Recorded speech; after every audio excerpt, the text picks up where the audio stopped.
The Great March. By Rose G. Lurie. Editor's Introduction.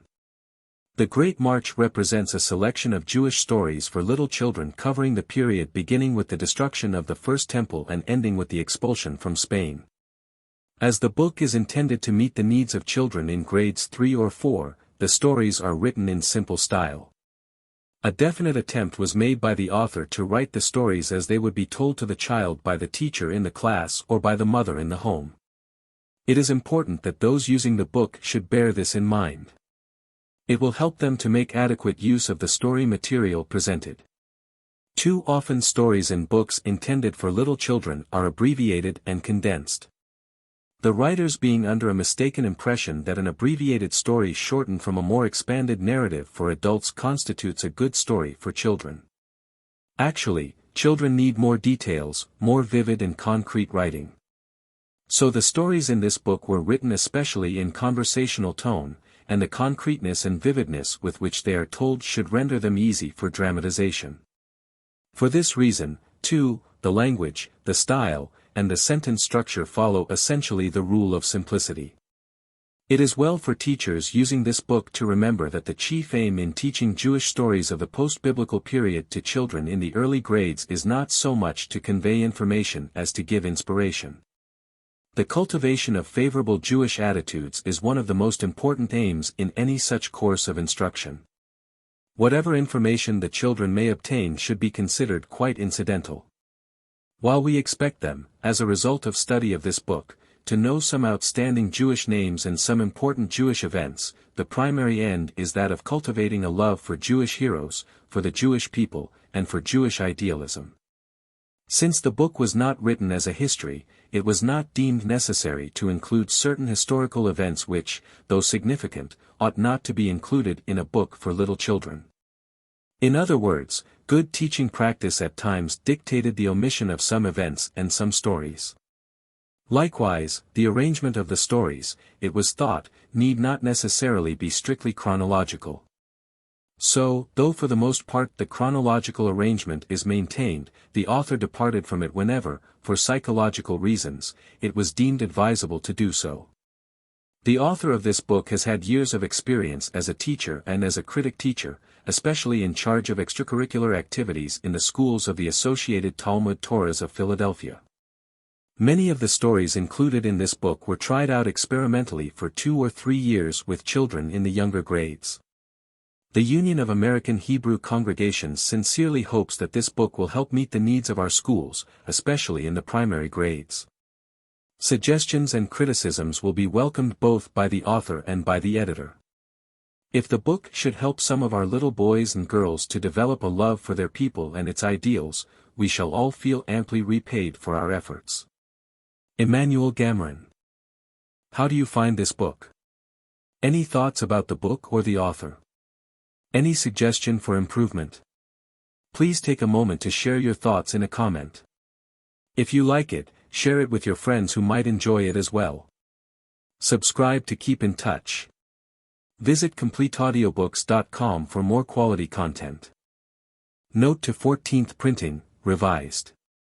The response throughout the country to both volumes of The Great March has been such as to justify our issuing a revised edition on the occasion of the 14th printing of this volume. We took occasion to make some necessary changes. We also felt that in order to retain the interest which we hope the titles of the stories arouse, we do not want to indicate the personality or the topic treated right next to the title. Hence, for the teacher's information, the following is a list of personalities or events portrayed in these stories. 1. The Second Temple. 2. Alexander the Great. 3. Eliezer. 4. Judas Maccabeus. Rabbi Simon ben Shattach. 6. Hillel. 7. Hillel. 8. Hillel. 9.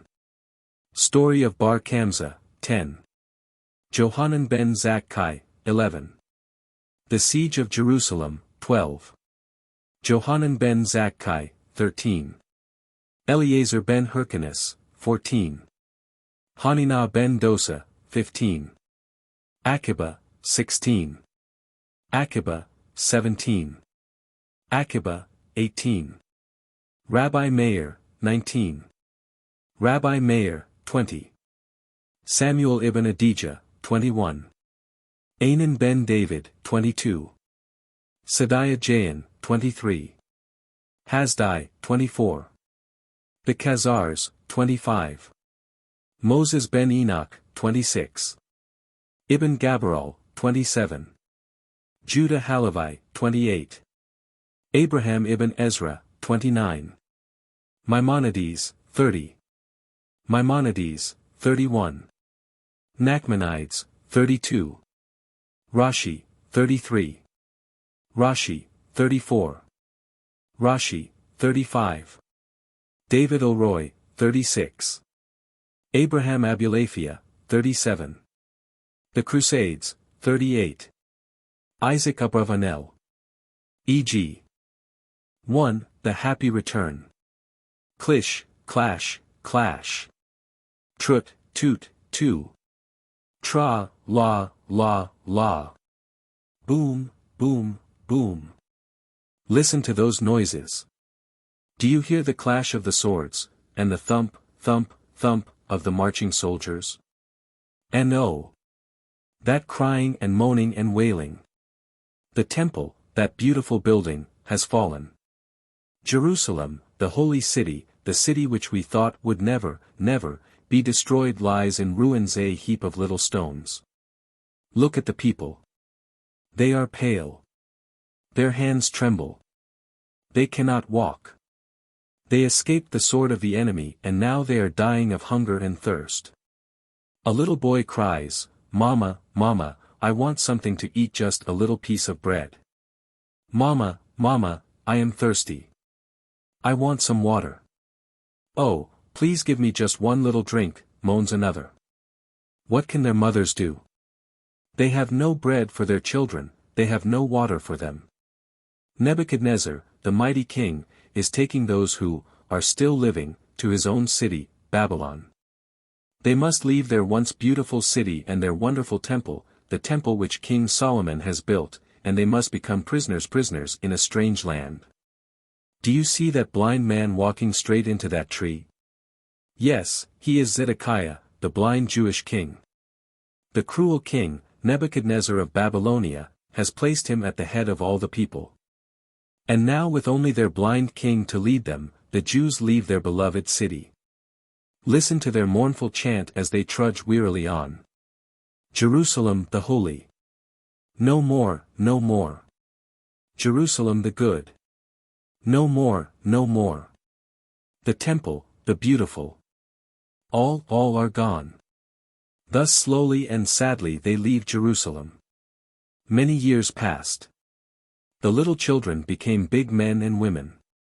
But they never forgot Jerusalem and the temple.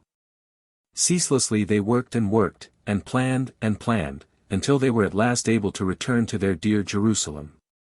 They then began to rebuild the temple which Nebuchadnezzar had destroyed. By this time they were old men and women. Even these people who had never seen Jerusalem and the temple, but had only heard of it from their grandparents, wanted to help in the rebuilding of the temple. And many were the little boys and girls who pulled loads of stones, carted dirt, and ran errands for the older people. Oh, they helped all they could and never seemed to get tired. They pulled the stones for many, many miles. They filled one wagon of dirt and rode away with it, and then another wagon and still another wagon. Not until sunset did they leave off working and go home. I remember two little boys in particular. They were called Salu and Nob. At the end of the day you could often hear one say to the other, "Salu, how many stones did you pull over to the temple today?" "More than you did, anyway," Nob would sneer. "Well, I pulled 2 more than yesterday," Salu would say, his black eyes sparkling with glee. "But, how many altogether? Suppose you tell me first." "Oh, I pulled 20 stones, Nob would say proudly but quietly. "Well, I'll pull more than that tomorrow." And so every day they would ask each other how many loads each had taken away and how many stones each had brought. And the little boy who had done more was the happier. In the meantime, day after day and week after week, the elders were busy collecting gold and silver and fine stones for the temple. One day when they were busier than ever before, the Samaritans, who you know were not Jews, came over and said, "Let us help you build. We too need a temple. We want to pray together with you." But the Jews loved the temple so much that they wanted to do everything, every little bit, all by themselves. Do you blame them? So they answered, "You are not Jews. Why should you do our work? We thank you very much, but we want to do the work ourselves." For the next few days the Jews, as usual, worked very hard in peace and quiet. Alas! This did not last long. The Samaritans went to the king of the country and said, "The Jews are building a temple in Jerusalem. The city, too, they are rebuilding. When all their work is done, O king, they will make war against you. Do not let them finish their work." So the king sent out an order that all work on the temple should be stopped. The next day the bricklayers stopped laying the bricks, the carpenters stopped sawing the wood, and the children stopped carting the dirt.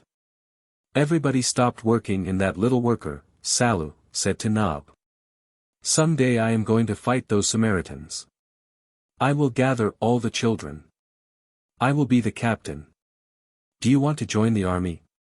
Of course," cried Nob, forgetting his rivalry with Salu and jumping for joy.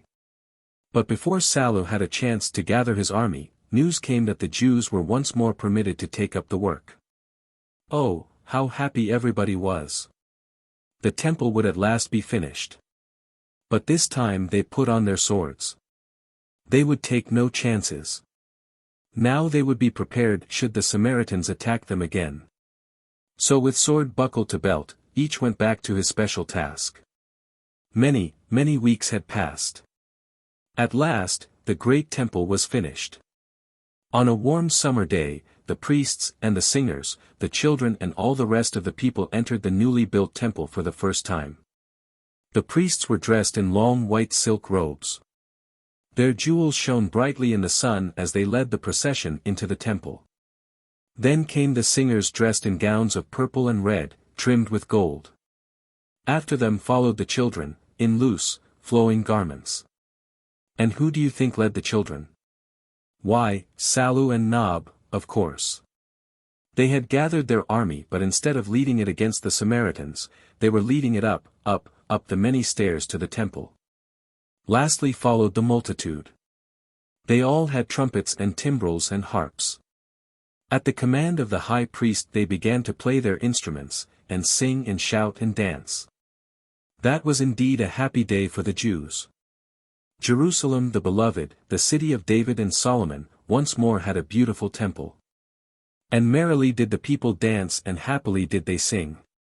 Jerusalem, Jerusalem. Jerusalem the dear.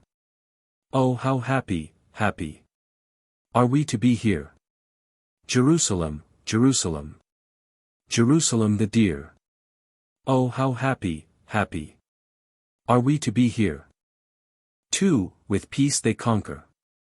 While the Jews were busy rebuilding the temple in Jerusalem, other nations were busy building temples and palaces of their own.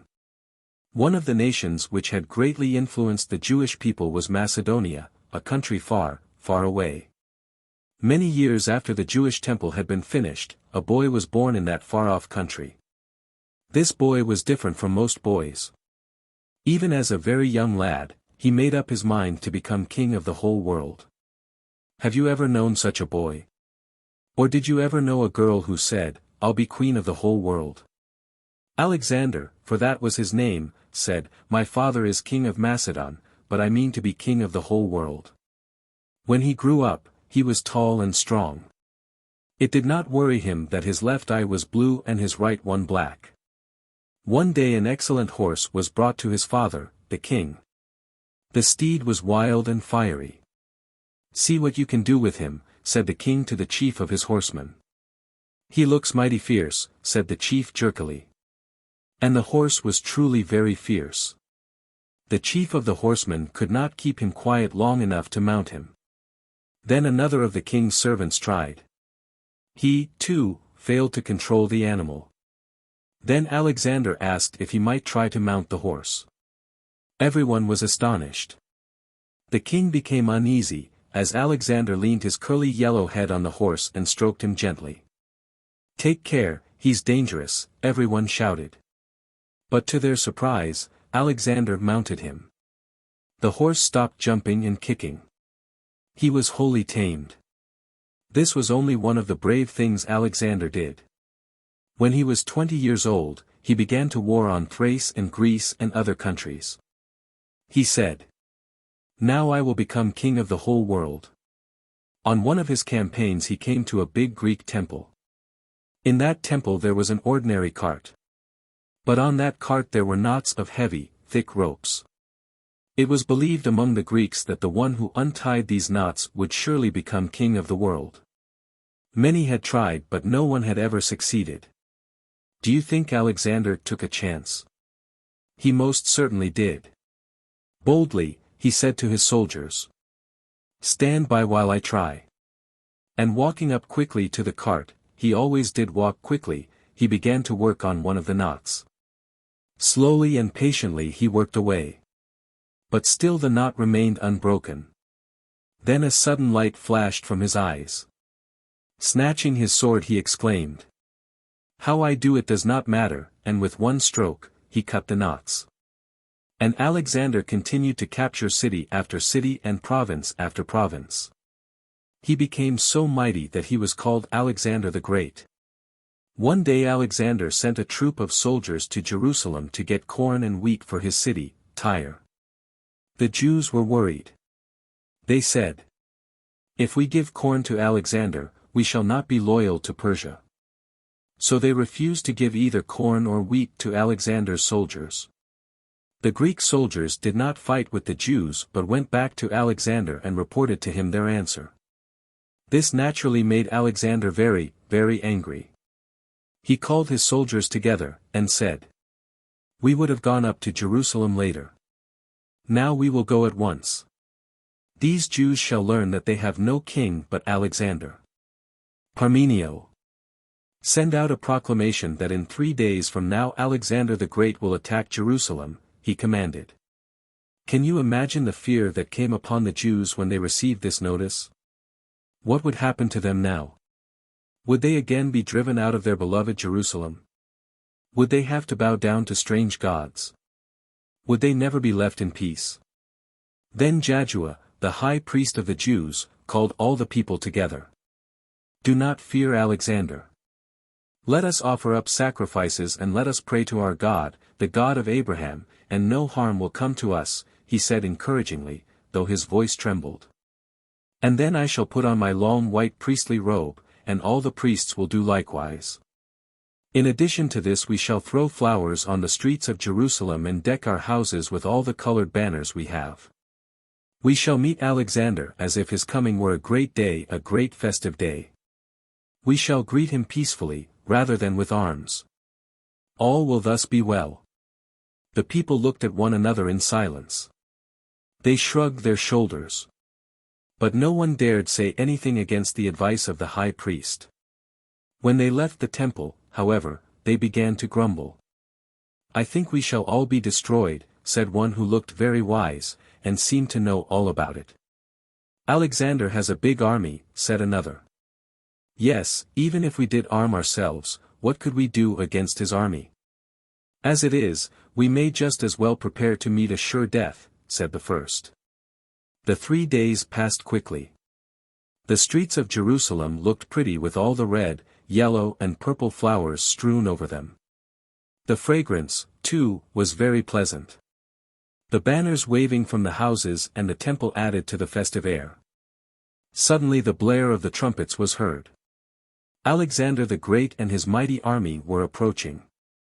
Joshua, in all his priestly splendor, followed by the priests and people, came forth to meet them.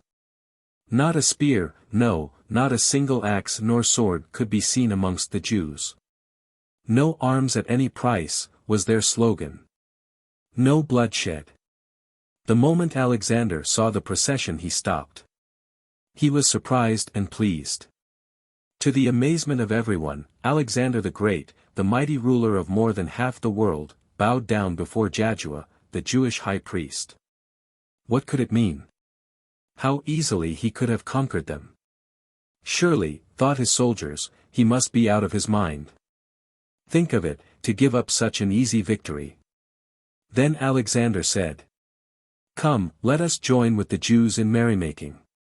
He entered the city and together with the high priest offered sacrifices to the God of Israel. "What has happened to Alexander?" cried his soldiers. "What has happened to Alexander?" cried the Jews. "Wonderful, wonderful. It simply cannot be explained." But Alexander could explain.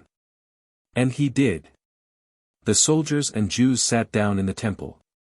Alexander, who was near the altar, arose and said, "When I began my march on Jerusalem I thought I would capture it, as I had done all the rest of the cities, but I expected to meet men in full armor, ready for battle." "We thought so too," shouted his soldiers. "But if they didn't fight, so much the easier for us.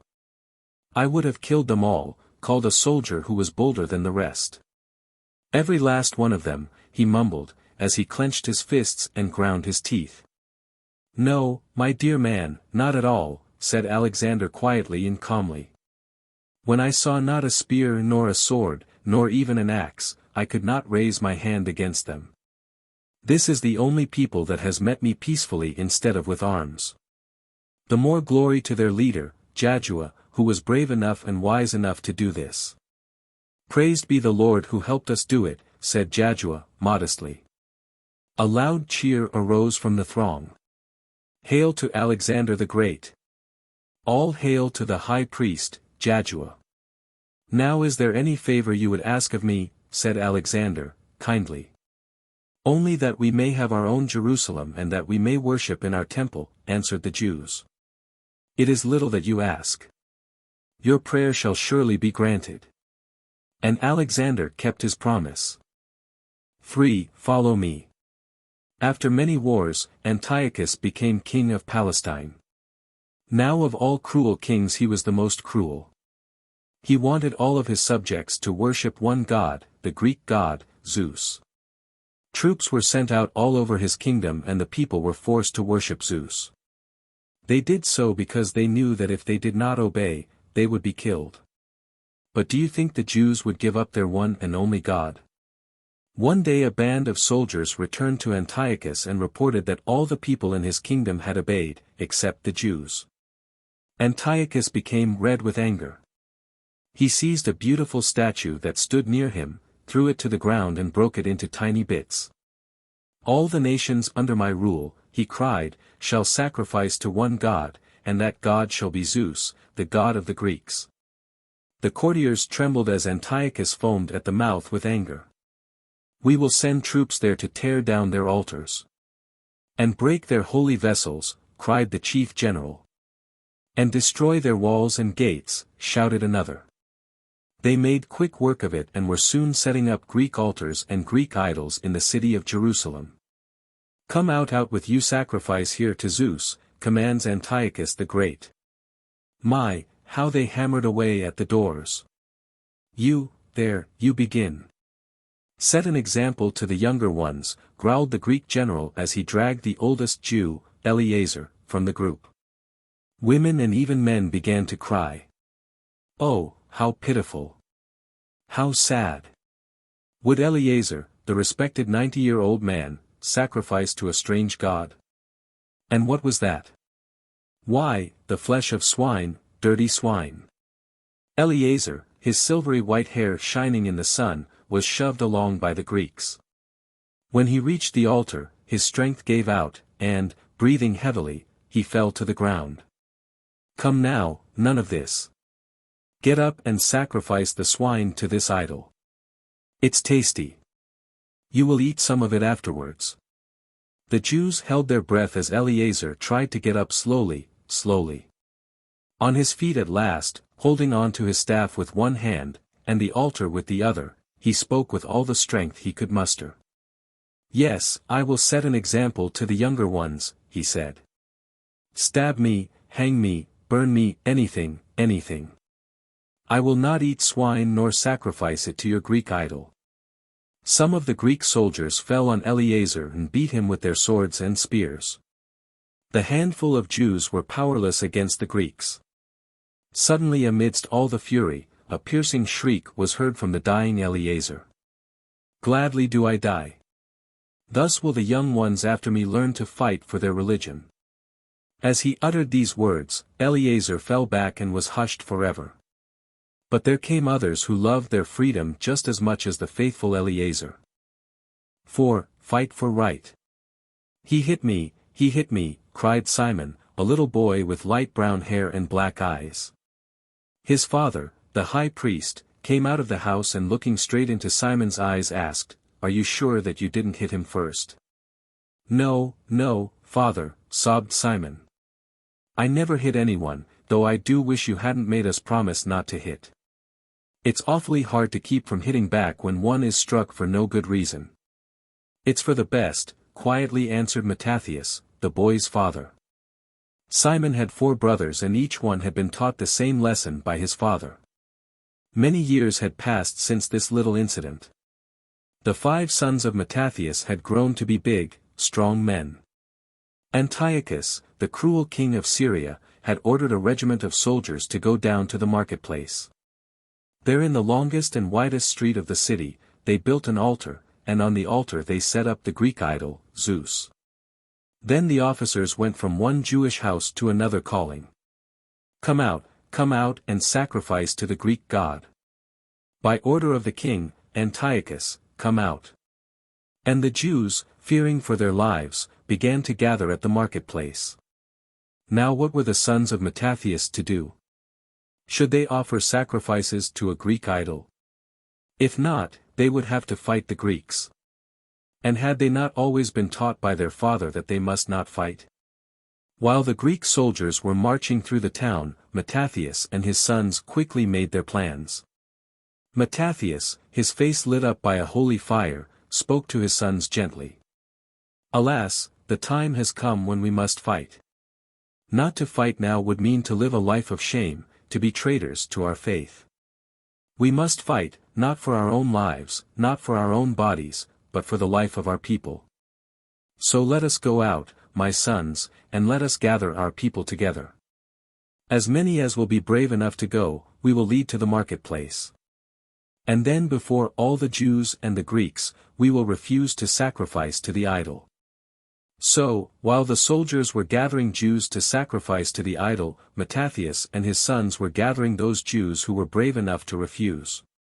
Before long, the marketplace was crowded with people, and one of the Greek officers called, "Who will be the first to sacrifice to the god of the Greeks? Who will set the good example?" One Jew who feared for his life went up to the altar and began to prepare the animal. No sooner had he begun than Mattathias ran up to the coward, snatched the knife from his hand, and killed him. Then waving his sword he called out, "All those who are for the law and God, come with me." A little group of courageous men gathered around him. Together with his 5 sons, they formed a brave little army. But they were too few in number to meet the Greeks face to face in open battle. So guess what they did? They hid themselves in the mountains. At night, they would come out of their hiding place and destroy all the altars and idols. When the Greek soldiers pursued them, they would quickly escape to the mountains again. You see, they had to do it that way. Otherwise, the Greeks would surely have killed them.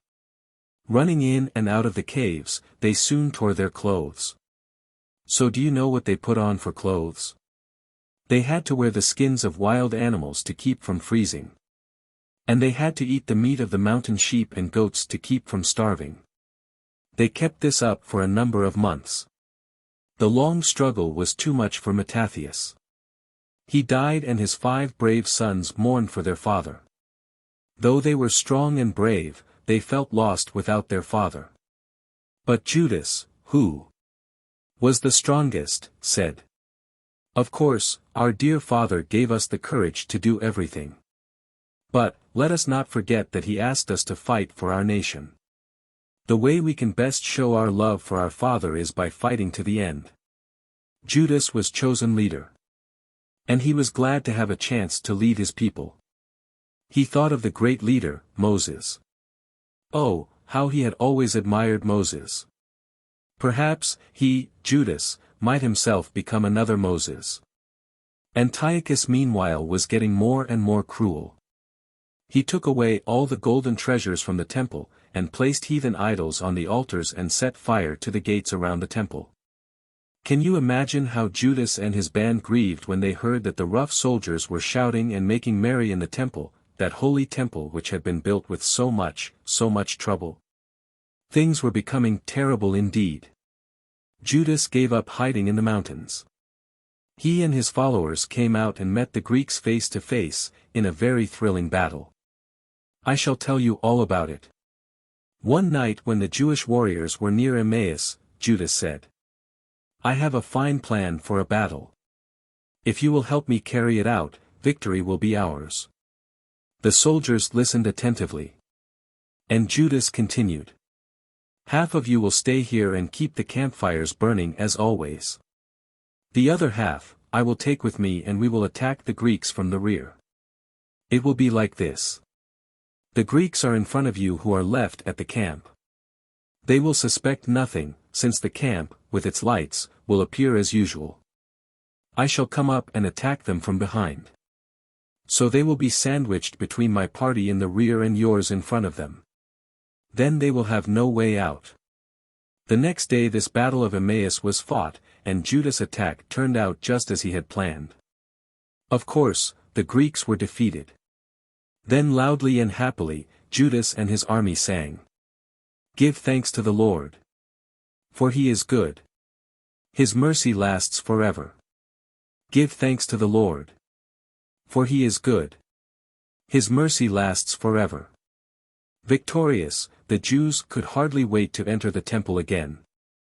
No sooner were they inside than they quickly cast out all the Greek idols and the Greek altars. Then they put back the golden candlesticks, the golden vessels, and all the other sacred things which the Greeks had removed. When that was finished, they wanted to light the lamp that had always been kept burning in the temple. But they found only one little bottle of oil. That little bottle could last only one day, and they didn't know how soon they could get more oil. It worried them greatly. But do you know what happened? That little bottle of oil, we are told, lasted 8 days instead of 1. For 8 days there was great merrymaking and rejoicing, and even now we celebrate this holiday called Hanukkah. On this holiday we tell about the wonderful victory which Judas and his little band won over the Greeks and their religion. And every Hanukkah as little Jewish boys and girls light the Hanukkah lights, I can hear them sing. Little candles burning bright. What do we see in your light? We see heroes strong and brave, who gave their lives, their faith to save. 5. Walking between raindrops. At the time of Rabbi Simon ben Shattach, there lived 80 witches in a cave. That must not be, said Rabbi Simon. 80 women just wasting away their time. One day when the rain was pouring down in torrents, Simon gathered 80 tall young men. To each man he gave a new pitcher. Into this pitcher, each one put a clean new tallis, prayer shawl. Then they turned the pitchers upside down over their heads. In this way, the prayer shawls were kept dry. Rabbi Simon then said to the young men, "When we arrive at the cave, this is what you'll do. When I whistle once, put the wraps on. When I whistle again, come into the cave at once. As each of you enters, lift a young woman off the floor. Once the witches are off the floor, they lose their power." And so they all set out for the cave. When they reached the cave, the rabbi knocked at the door and said, "Buyim. Buyim. Open the door. I'm one of you. What did you come to do here?"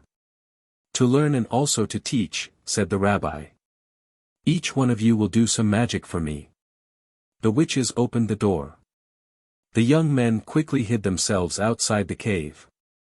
When the rabbi came into the cave, one of the witches noticed that in spite of the rain he was perfectly dry.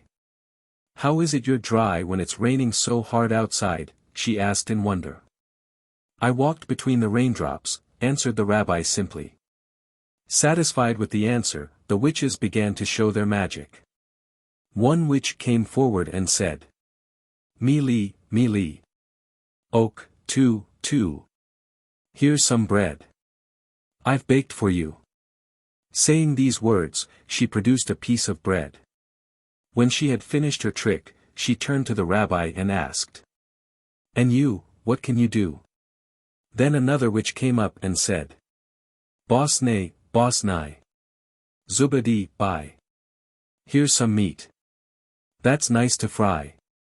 And with that, she handed him some meat. When she had finished her stunt, she turned to the rabbi and asked, "And you, what can you do?" Then the third witch said, as she knocked on the floor with a stick, "Goo goo goo. Do. This is pudding. For me and for you." Saying that, she brought out some pudding. When she had finished her stunt, she turned to the rabbi and said, "And you, what can you do?" Then a fourth witch, very tall and very lanky, came up. She stretched out her arms and began to move them round and round in a circle, as she said, "Round and round. Curl and wound. Cocoa, tea, and coffee, too. Wine the best I bring to you." And she handed the rabbi some wine. When she had finished her stunt, she turned to the rabbi and said, "And you, what can you do?" The rabbi answered, "I can whistle twice, and so bring 80 men dressed in dry wraps. They will entertain you. And you will surely enjoy them." So the rabbi whistled once and the young men put on their wraps, which they had kept dry under the pitchers. Then the rabbi whistled again and they all rushed into the cave. Each young man picked up a witch, put her on his camel, and rode away with her. The witches all married the nice Jewish young men. They became good hard-working women and were the mothers of some great scholars in Israel. 6. School on the Roof. Little by little the Jews began to build schools.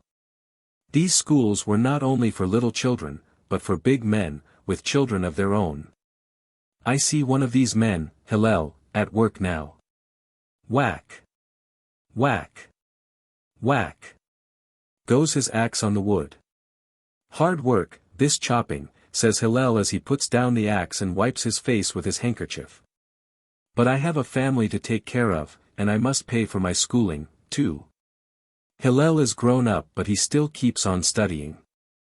And he works hard to be able to go to school. One half of what he earns he gives to his family, and the other half he pays the doorkeeper for admission to the school. Wheeze wheeze zz, goes the saw on the wood. Hillel begins to saw the wood instead of chopping it. He thinks it might be a little easier. A few more whacks with the axe and a few more cuts with the saw, and the day is over. Evening comes and, happily, Hillel goes to the school of Shemaiah and Abtalion. He forgets all about his hard day's work.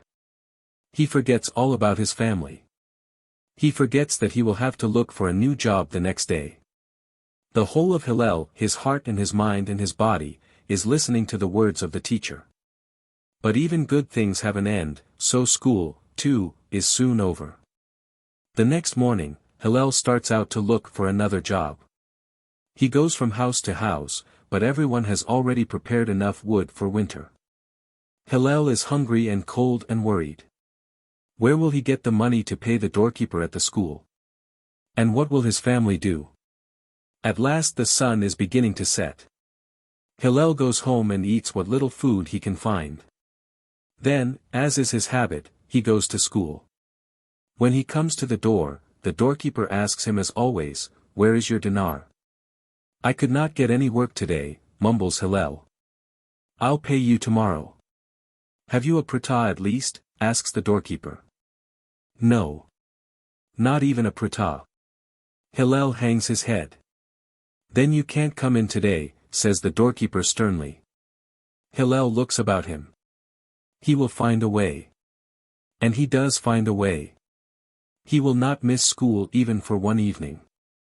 Hillel notices that on the top of the roof there is a skylight, and in the skylight a little hole. Quietly Hillel climbs up to the roof and lies down across the skylight, putting his ear to the little hole. From this position he listens to the teachings of the rabbis. Meanwhile the snow begins to fall. Thicker and still thicker it falls. But Hillel doesn't even notice it. He is too busy listening to the rabbis. And so one of his feet becomes frozen and then the other, and then one arm and then the other arm, until Hillel becomes very weak and faints away. The next morning when Shemaiah and Abtalion come into the schoolroom, Shemaiah says, "Isn't it dark here? And the sun is shining so brightly outside." "Yes," answers Abtalion, "I have been wondering about it." At this moment, they both raise their eyes up to the skylight. "Why, it looks as if someone is lying up there." "Is that possible?" "It can't be." They hurry up to the roof and there, buried deep in the snow, lies Hillel, all numb. They take him down and rub him with hot oil until he wakes up. Then Hillel tells them the whole story of how and why he came to the roof. From that day Hillel was admitted without charge to the school. Some years later Hillel became the head of this very school. 7. The Bet. Hillel was so kind and good-natured and, above all, so patient, that even those who were not Jews heard about his good qualities. One day a heathen said to a Jew, "I'll bet you 400 dinar that I can get Hillel angry." "All right, let's see," said the Jew. So the heathen found out just when Hillel took his bath, and at that very time he came and cried, "Hillel! Hillel! Where is Hillel?" Now this was very disrespectful. Even the rabbis called Hillel, Rabbi Hillel. Hillel wrapped himself in some coverings and came out. "What is it, my son?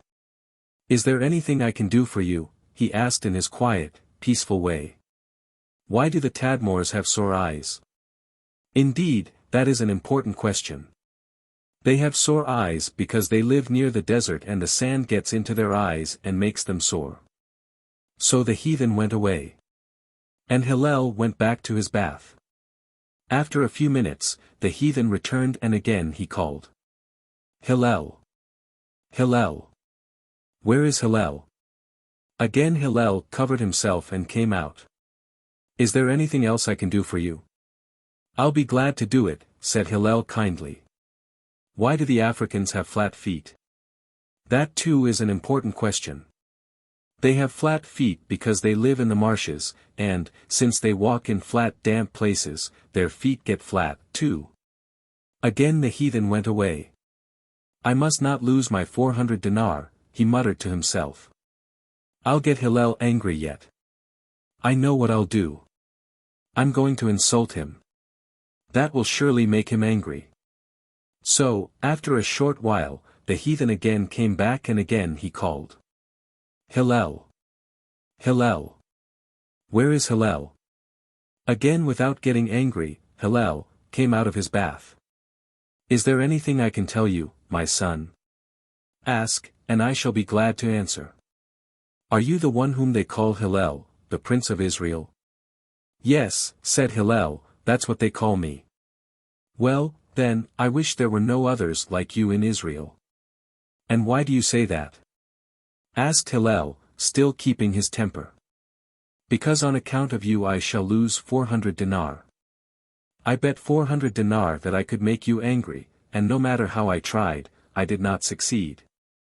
"Well," smiled Hillel good-naturedly, "it is better that you should lose your money than that Hillel should lose his patience." 8. Torah on One Foot. At another time the heathens wanted to make fun of the Torah, and of the rabbis. They asked one another, "Are all rabbis as kind as Hillel? Are all Jewish teachers as good as Hillel? Are all rabbis as patient as Hillel?" So one of them said, "I shall go and find out." He came to Shammai, also a famous rabbi, and cried, "Your Torah, your wonderful Torah, I can learn it while I stand on one foot. Rabbi Shammai, you teach it to me while I stand on one foot." You see, he was just making fun of the Torah. Now what do you suppose Shammai did?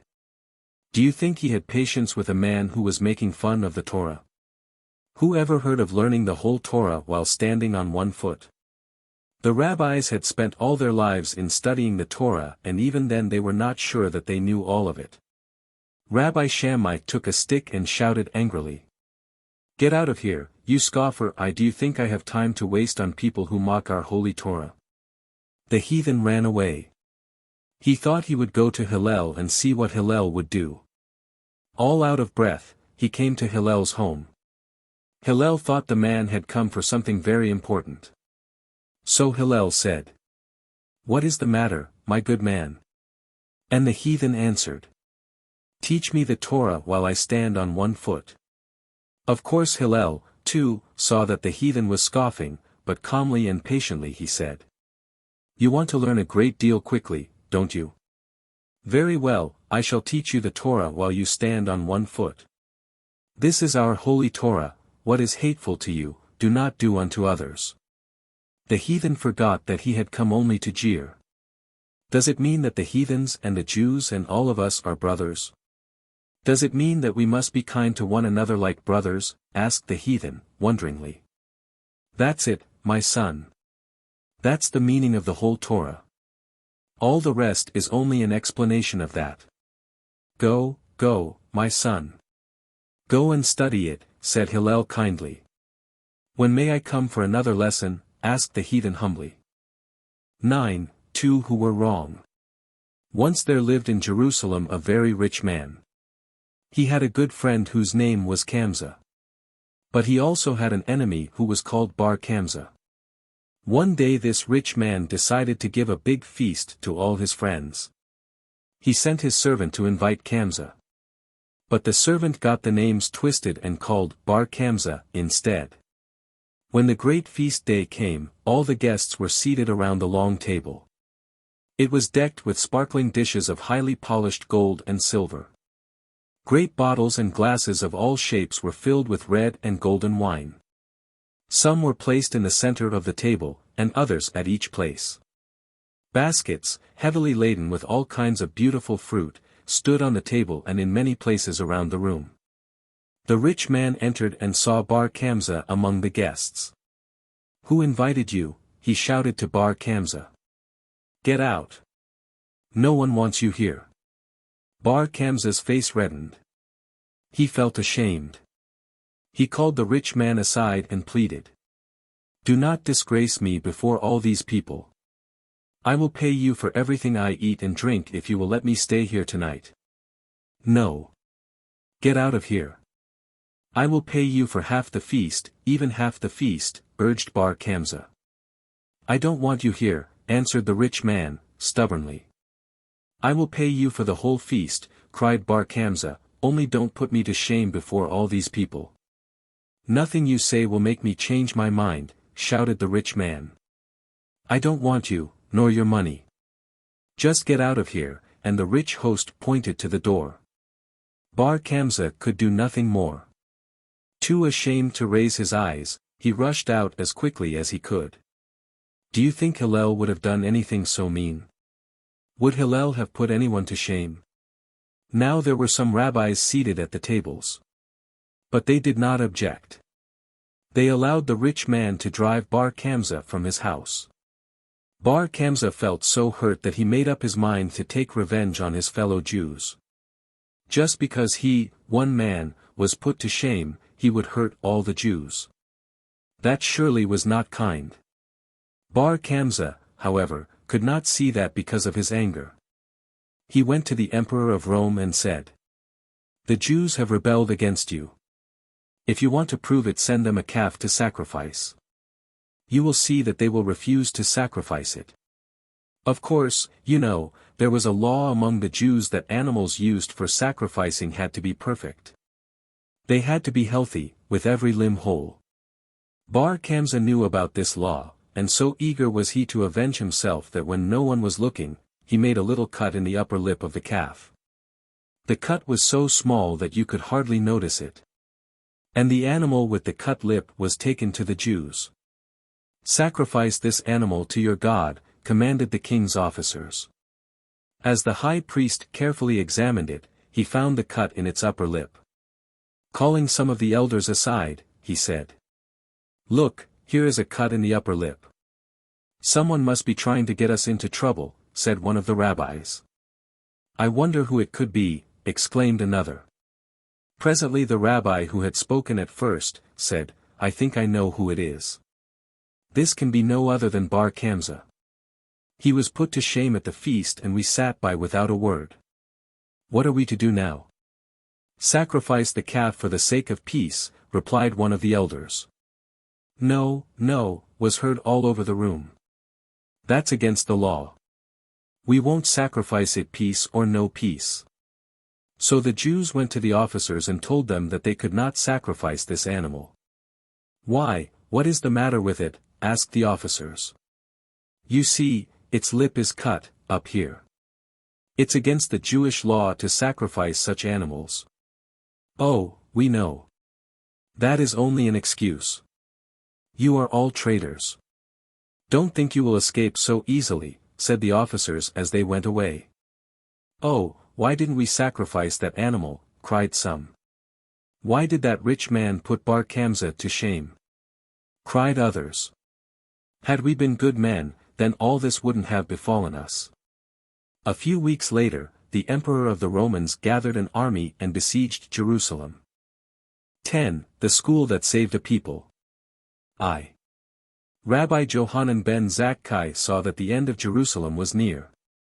Every day he walked up and down in his room. His forehead was wrinkled with worry. He was not only worrying, he was thinking very hard. Finally he exclaimed, "I have it. I know what I shall do." Soon you could have seen him hurrying to his pupils at his school. There they were, not children, but men. He found them talking about the siege, and worrying about the lack of food in Jerusalem. As Johanan entered, all became silent. "I must leave Jerusalem. I must go to see the emperor himself," announced Johanan in a sad voice. Of course his pupils were eager to know why the rabbi wished to leave the city, but they dared not ask. Then one plucked up enough courage to say, "But, Rabbi, you know, that those Jews, who do not want to surrender to the Romans, those Jews who believe we must fight the Romans, they will not let anybody either enter or leave the city. They will kill anyone who wants to make peace with the Romans." Another pupil ended the sentence. "We shall find a way. I have something very important to ask of the emperor. It is the only thing that will save the Jewish people. And they shall be saved." There was silence for a while. Everyone was deeply moved. Yet no one had any idea as to what could be done. "I have a plan. Listen carefully while I tell it to you." The rabbi did not have to ask this of his pupils. They were only too eager to listen. "We will spread a rumor," began the rabbi in a low, clear voice, "that I am sick. And after a few days we will spread another rumor that I am dead." The eyes of some of the young men lit up. They were beginning to see. Yes, they understood the rabbi's plan. "You will get a coffin," continued the rabbi, "and put me into it. Then you will get permission to bury me." "Splendid. Fine idea," cried some. "But, Rabbi, a dead body always seems much heavier than a living one. Suppose the officers lift the coffin. They will notice that it seems too light," said another pupil slowly and timidly. The pupils were getting excited. Each one had something to say. They found it hard to listen patiently to one another, as they had always done. Before they knew it, they were all talking together. No one knew what the other was saying. "Fill the coffin with rags," one voice called loudly above the rest. "Yes, fill it with rags to make it heavier." But even though he screamed he could hardly be heard. Only when the rabbi began to speak were they all hushed. "Yes," said the rabbi, "Joshua made a fine suggestion. We will fill up the coffin, but we must find something heavier than rags." "Stones will be good," called Eleazar ben Arak, warmly. So it was decided that the coffin would be filled with stones and then the pupils would carry it out of the city. The rabbi and the pupils went home. Soon the people of Jerusalem, prompted by Johanan's pupils, were saying to one another, "How sad! Johanan, the great teacher in Israel, is sick, very sick. Johanan, the great rabbi, may die." A few days later, everybody was mourning for Johanan. Late at night, when everybody was in bed and even the night watchmen around the city walls were beginning to get sleepy, the pupils of Rabbi Johanan came to his home all ready to carry the coffin containing the rabbi and the stones. It was getting chilly. The rabbi covered himself with many wraps. The pupils, too, dressed themselves warmly. The rabbi got into the coffin and it was locked. The students, 3 at each side and 1 at each end, carried the coffin. About 14 walked ahead carrying lanterns to light the way, and so they passed through the city. Not a person could be seen or heard. Not even a dog barked. Neither the moon nor the stars were out. Can you see them as they walked along? They were hopeful, yet a little afraid. How will it all turn out, they wondered. They stopped once to relieve those who were carrying the coffin. Suddenly they heard an officer calling to them. Trembling, they stopped. Those who were holding the coffin could hardly keep from dropping it. "What are you doing out here, so late?" asked the officer sternly. "Rabbi Johanan died and we are carrying his body out of the city to be buried," answered Joshua, whom they had chosen as their spokesman. The officer hardly listened to their answer, commanding them to pass on. And on they continued in silence. They were just aching to speak to the rabbi. They were just aching to find out how he was feeling and to tell him that all was well. They did not know whether he could hear everything or not. But on they had to walk in silence. They dared not take any chances. Suppose someone should come along and hear them talk into the coffin. No. They had to hurry out of the city as quickly as possible. Ben Biatak, one of the Jews who believed that they must fight the Romans, was a friend of Rabbi Johanan. So, when the pupils had at last reached the city walls they had no trouble there. Soon they found themselves outside the city walls. There were the Roman soldiers, drinking and singing. Some could hardly stand on their feet from drunkenness. But they still knew what they were there for. As the lanterns and the coffin approached them, one of the soldiers staggered over and said, "Don't you know the law?" "Yes, but all we want is to bury our rabbi." On hearing this, a few of the officers came over to the coffin. The students could hear their hearts thump. What would the officers do? Sure enough, they lifted up the coffin and found it quite heavy. "Heavy man, your rabbi," one laughed. "From this it does not seem that they are starving yet in Jerusalem," jeered another. The students remained quiet all this time. Then one of the soldiers took out his spear and motioning to them to open the coffin, he said, "I'll just stab once to make sure he is dead." This was altogether unexpected. Beads of cold sweat stood out on the students' foreheads. What should they do? What should they say? Then Joshua walked over and made as if he were going to unlock the coffin. But he stopped and in a tearful voice begged the soldiers. Please, please don't dishonor, don't defile the body of our rabbi. Among us Jews it is a great insult to stab a body. You know only too well, that our rabbi is dead. Ah, let them pass. They have wasted too much of our time as it is. Come, come let us go back. Let us drink a little more for the night will soon be over. Saying this, they threw their arms across one another's shoulders and walked away. The students could hear the soldiers singing as they went on their way. Hey ho hey ho. Then fill another cup. Hey ho hey ho. They smiled to each other and began to sing along with the soldiers, hey ho hey ho, dot. They were so very happy. In a few minutes, they would be a safe distance from the walls. Then they would open the coffin and all their fears would be over. At last it seemed like years to them. They set down the coffin. Breathlessly they opened it. Then they heaved one long sigh as the rabbi greeted them with a smile. They did not wait to be thanked, but wishing Rabbi Johanan success, returned home. The Jerusalem sky was ablaze with many, many colors. A new day was dawning. What would it bring? 2. Now what was Rabbi Johanan's wish? Was it really so important? Think of it, the rabbi had risked his life for it. His pupils had helped him most willingly, but they had no idea why the rabbi had gone to the general, Vespasian. It was afternoon when Rabbi Johanan appeared before Vespasian, the general. Vespasian had heard of Rabbi Johanan. He knew that the rabbi had always desired peace with the Romans. So he felt kindly towards Johanan. "Blessed be the Emperor Vespasian," said Rabbi Johanan as he came in. "For that, you ought to die twice," Vespasian answered angrily. "First of all, I am not an emperor, so you are just making fun of me. Secondly, if I am the emperor, why haven't you come to me before this? I didn't come to you sooner because they would not let me out of the city. And I tell you again, you are the emperor." Just as Rabbi Johanan was saying these words, a messenger from Rome was ushered in. "Hail to the Emperor Vespasian," saluted the messenger.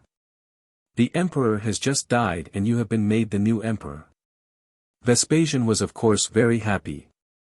He liked Rabbi Johanan even better than ever. "Is there anything I can do for you?" he asked. "Yes, I came to ask a little favor," answered the rabbi. "Sooner or later the Romans will capture Jerusalem. Now all I ask is that you allow me to build a Jewish school in Javna. That is a little town not far from Jerusalem." "Your wish will surely be granted," said Vespasian. To himself he thought, that rabbi is foolish, after all.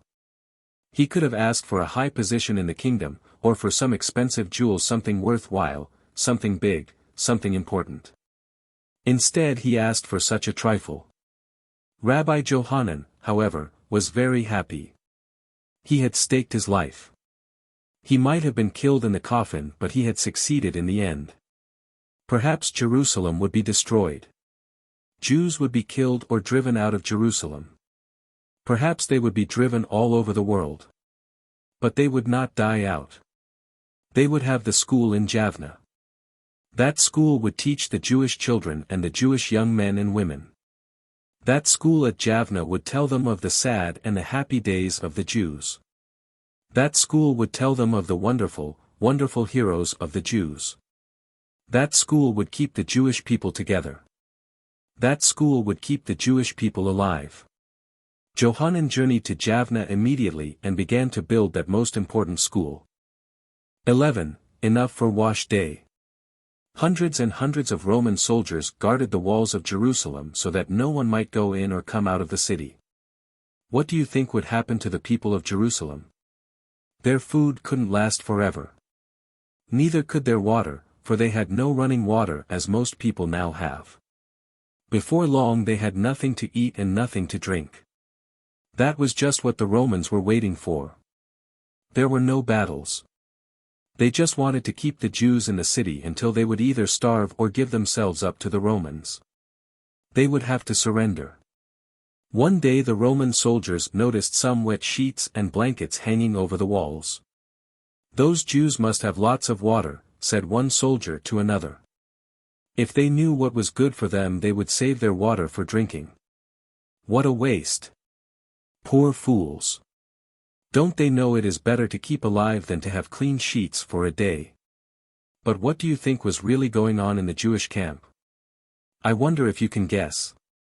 Do you think that the Jews really had enough water to bathe in? Do you think they had enough water to wash their clothes? No. Of course not.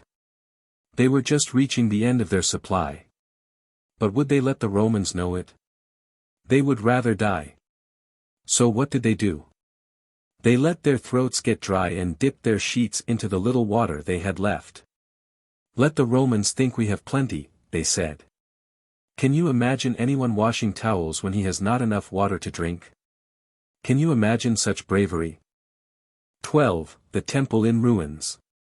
When Johanan returned to Jerusalem a few weeks after his remarkable escape from the city, he found the Jews still holding out bravely against the Romans.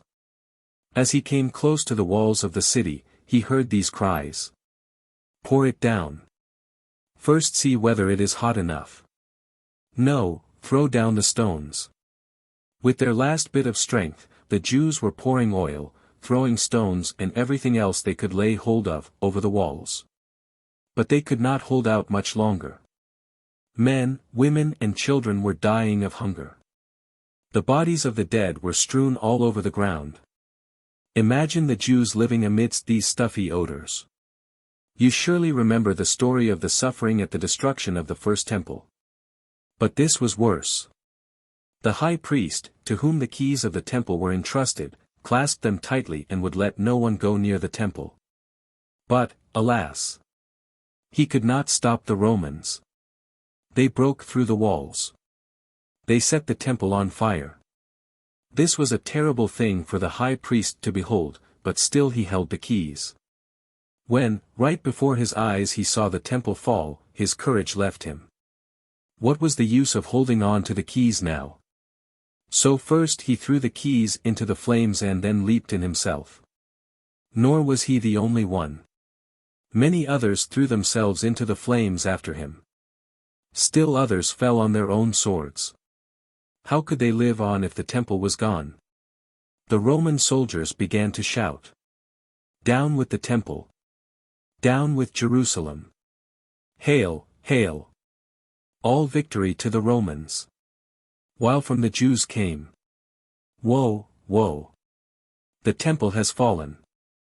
Jerusalem is destroyed. SSSSSSS, TZ TZ TZ TZ. Came the fierce hissing of the flames. Jerusalem destroyed. Jerusalem no more. Oh woe, shrieked the onlookers. Sad at heart, Johanan stood by while all this was going on. But hopefully he exclaimed. No, we shall not die. We shall live on. Yes, the school at Jamnia, the little school at Jamnia will keep us alive. Thus the second temple was destroyed. Jerusalem was plundered. The Jews were scattered all over the world. But they lived on. 13, ABC at 22. Rocks, rocks, and again rocks, said Eleazar ben Hyrcanus to himself. It certainly is very hard to plow here. Besides, I don't like to plow, I don't want to plow. I don't want to plow here or anywhere else, even if the ground were smooth and level. Oh, I do wish Father would let me go away to study. Eleazar put his plow aside, sat down on one of the rocks and began to cry. Just then his father, who had been observing him, came over to him. What, he called, you, a man of 22 crying. What's the matter? Is anything wrong with you? Oh, maybe you are tired of plowing among the rocks. Well, there are enough fields. You can change off with your brothers who are plowing in the smooth, level fields. But Eleazar didn't seem to hear his father at all. He sat and cried just as before. Why don't you answer me? Demanded his father sternly. Oh, I don't want to plow all my life, I want to go to school and study all about my people. Why haven't you ever sent me to school? What, you, a man of 22, wish to begin to go to school? Ha, you make me laugh. You ought to be married and taking your children to school. Well, I wanted to tell you for some time, Father, Eleazar said. I've made up my mind, I'm going to study. You won't do anything of the kind, answered Hyrcanus. You won't get anything to eat until this whole field is plowed. So Eleazar got up very, very early and plowed the whole field. As he was finishing his plowing, he fell and broke his leg. Through all his pain, Eleazar thought, at any rate, this will give me a good excuse for going away to study until my leg gets well. And so it turned out. Eleazar went to Javna to the school which Johanan ben Zakkai had built. Eleazar, supported by a crutch, hopped along very slowly from 6 o'clock one day, until 6 o'clock the next day. At last, hungry and tired, he came to Johanan. Approaching Johanan he said, I am 22 years old, but I have never gone to school. Please teach me the blessings, and some Hebrew. Maybe later on I shall be able to study Torah. So Johanan began to teach Eliezer. All this time Eliezer had scarcely anything to eat. He began to look very pale. He could hardly speak. In fact, he could hardly stand. Rabbi Johanan noticed this. One morning he asked Eliezer kindly, "Have you had your breakfast yet, my son?" Eliezer did not reply. Rabbi Johanan repeated, "Eliezer, have you had your breakfast yet?" "Oh," answered Eliezer, as if he had not heard the rabbi before, "I have eaten at the house where I stay." Rabbi Johanan knew that Eliezer was not telling the truth. And so he sent a number of his pupils to Eliezer's lodging place to find out what they could about Eliezer's meals. There the housekeeper told them that Eliezer had never eaten at her house. "But," she said, "he has a sack, and often I see him put his head into it and suck something. It looks as if he were sucking from a bottle." Having heard her story, they went up to his room and found the sack. When they opened it, they found it full of earth. The pupils returned to the rabbi and told him the story. Rabbi Johanan then invited Eliezer to eat with him. For 3 years he lived and studied with Rabbi Johanan. But all these years Eliezer did not write any letters to his father, because there was no way of getting them delivered. And Eliezer was too weak to walk such a great distance. At last Eliezer's brother said, "How long will you wait for Eliezer to return? He does not care for you. He is waiting until you die. Then he will come and claim his share of your riches. Go up to Jerusalem and make a will saying that Eliezer shall not receive any of your land or money." Hyrcanus thought a while. Then he said, "I guess you are right. He is no son of mine. He never told me why or where he was going. He does not care whether I live or die. So why should I care about him? Tomorrow I shall leave for Javna." When Hyrcanus came to Javna, Rabbi Johanan was holding a feast. The rich and learned men of the city had been invited. Johanan, hearing that Hyrcanus was in town, invited him, too. Everything was ready. All sat down to the feast. Then Rabbi Johanan called on Eliezer to explain certain parts of the Torah. Eliezer blushed. He felt nervous to think that he, Eliezer, should explain things before all these learned men. "No, Rabbi, please. I can't not before all these men." "Don't be foolish, Eliezer," said Rabbi Johanan. "You can do it as well as anybody else." Eliezer's face lit up. His eyes began to sparkle. The room seemed lit up as if by sun rays. In a clear, loud voice he began to recite the Torah.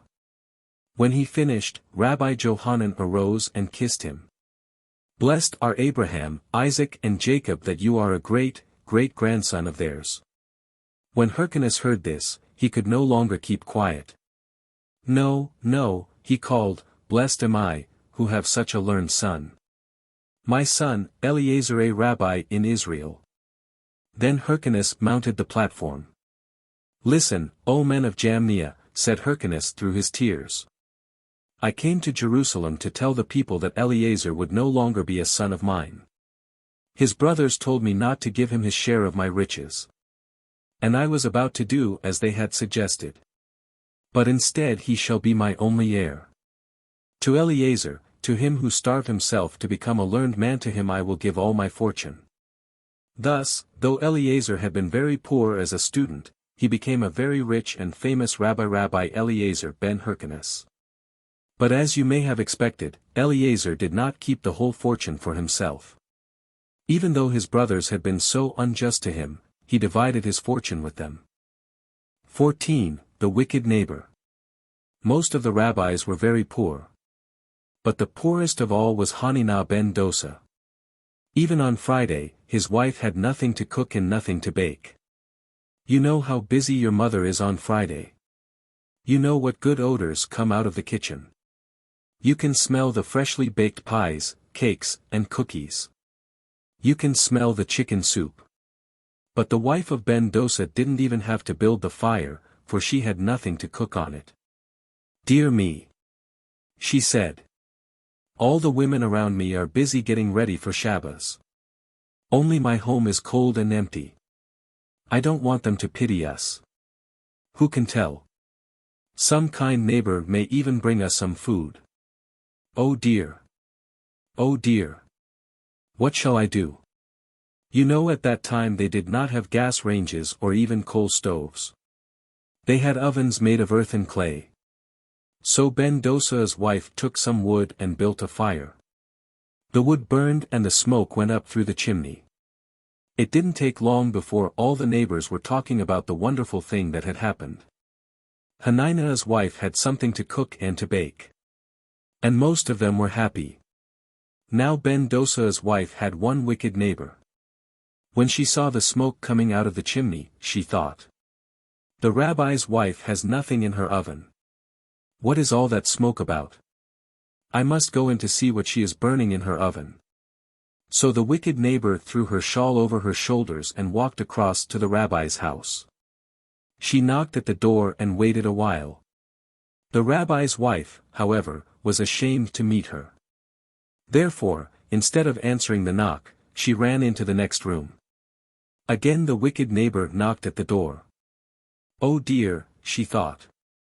"I guess she is ashamed to meet me. Well, I'll go in anyway." So without waiting for any answer to her knock, she quickly opened the door and went into the house. What do you think she saw? There on the stove all kinds of puddings and Shabbos dishes were being prepared. And she could smell cherry pies and honey cookies in the stove. It even seemed to her that she smelled the cookies burning. When she saw all this, she called to the rabbi's wife, "Hurry up, bring in your cookie turner. Your cookies are burning." "What was that? What did you say?" the rabbi's wife called from the other room. She was sure that she hadn't heard aright, because she knew that there was nothing in the stove. "Is it possible that she is making fun of me?" The rabbi's wife thought as she was about to grasp her long cookie turner. "Well, what are you waiting for? Hurry before they are all burnt." The neighbor's voice was heard again. The rabbi's wife, full of joy, seized her cookie turner and ran into the kitchen. She was blushing. But it didn't matter. She looked as if she were hot because of the hard work. Going over to the stove, she touched the cookies to make sure that they were real, and said, "I had just run out to get my cookie turner when you knocked on the door." Now it was the wicked neighbor who felt ashamed, and without another word she went home. 15. The Shepherd Rabbi. "It's so cool here. Let us sit down and rest," said Akiba, a tall, dark youth. He and Rachel, the daughter of the rich landowner, Kalba Sibua, were walking along the banks of a brook. They were very happy together. Everything seemed beautiful to them. Rachel, too, wanted to sit down. So they did. Akiba heaved a big sigh. "Why have you become so sad? Only a minute ago you seemed so gay," said Rachel in her sweet, soft voice. "How can I be happy when I know that I shall never be able to marry you? I am only a poor shepherd. But you are beautiful and a rich man's daughter." "But you are not an ordinary shepherd," said Rachel angrily. "You think so because you love me." Akiba smiled a sweet, sad smile. "Well, I do love you, and I am going to marry you. You will go to school and become a rabbi in Israel." Akiba thought he hadn't heard aright. "What did you say?" he asked, sure that he had been dreaming. The sun was setting.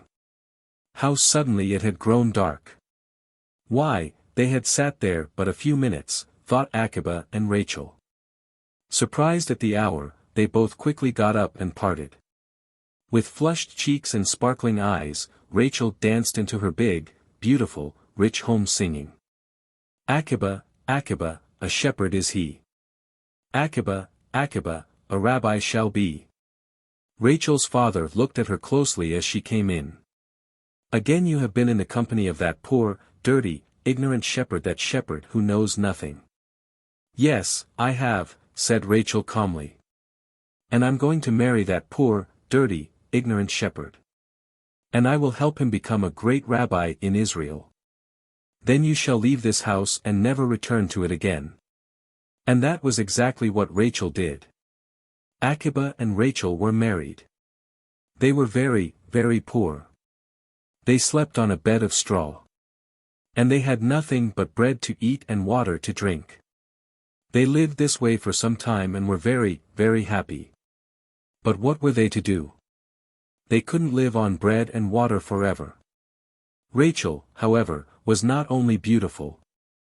She was also very clever and sensible. So she said to Akiba, "You go to Javna and study there at Rabbi Johanan's school. And I will wait. Meanwhile I shall live as best I can. Then, when you will have become a great rabbi in Israel, you will come back and we shall be together again." Akiba felt both happy and sad. He loved Rachel and did not want to part from her. But he loved the Torah, too, and he wanted to become a scholar. So, after a few days, with a heavy heart, Akiba left his beloved wife to study under the great Rabbi Johanan. Do you know of any woman who made such a sacrifice? Think of it. Rachel had no automobiles, no maids. Why, she didn't even have a dining room. Her living room, her bedroom, and her kitchen, all were one little hut. But how she loved Akiba. How she wanted him to become a great man. Therefore she did not mind giving up her comforts. Many people said to her, "Foolish girl, for whom are you waiting? Do you think Akiba will ever come back to you? Do you suppose he still remembers you? Go get married to a good man." "No, no," she would answer. "You don't know my Akiba. He will stay away until he becomes a rabbi in Israel and then he will come back." Rachel did not see her beloved Akiba for 12 years, while he was studying hard at the school. For 12 long years, she lived all alone in a poor little hut. Wasn't she a great heroine? In the meantime, Akiba entered the school at Jamnia as a poor student. After a few years, he became the head of that same school. He was greatly respected and honored by everybody. At last he was ready to return to his home, to his beloved Rachel. Would she recognize him, he wondered. Would he recognize her? Was she still as beautiful as when he had left her? At last, the news came that the great Rabbi Akiba was coming to the little town. All the important people in the town were busy. All were excited. Each wanted his house to look the finest. Each wanted the rabbi to be his guest.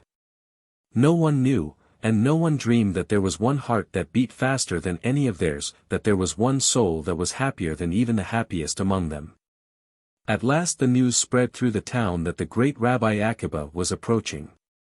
He was already in town. Young and old, man, woman and child, all came forth to greet him. Rachel, in her poor, shabby garments, stood silently by. When she saw Akiba, she gave a little start, just a very little move to approach him. But some of Akiba's students pushed her aside. "Woman," they said gruffly, "where are you trying to go? Don't you know this is the great Rabbi Akiba?" Rachel blushed and hung her head. In the meantime, Akiba had already seen her.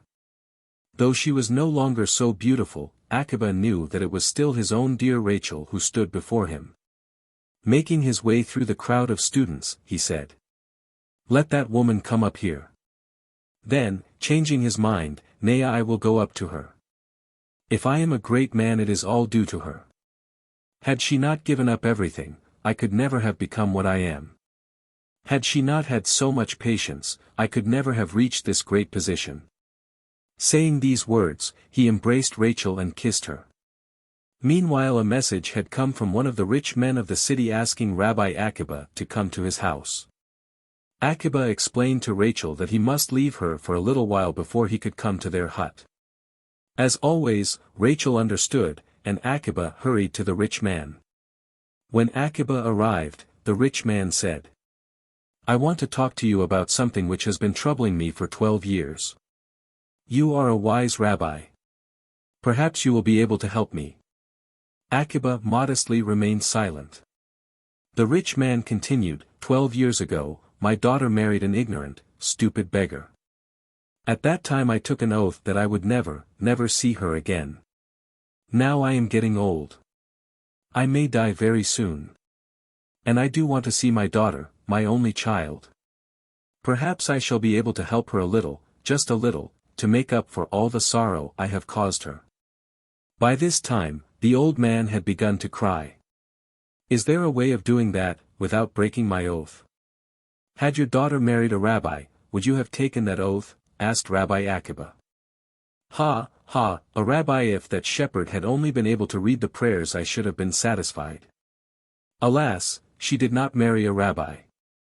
She married a stupid beggar."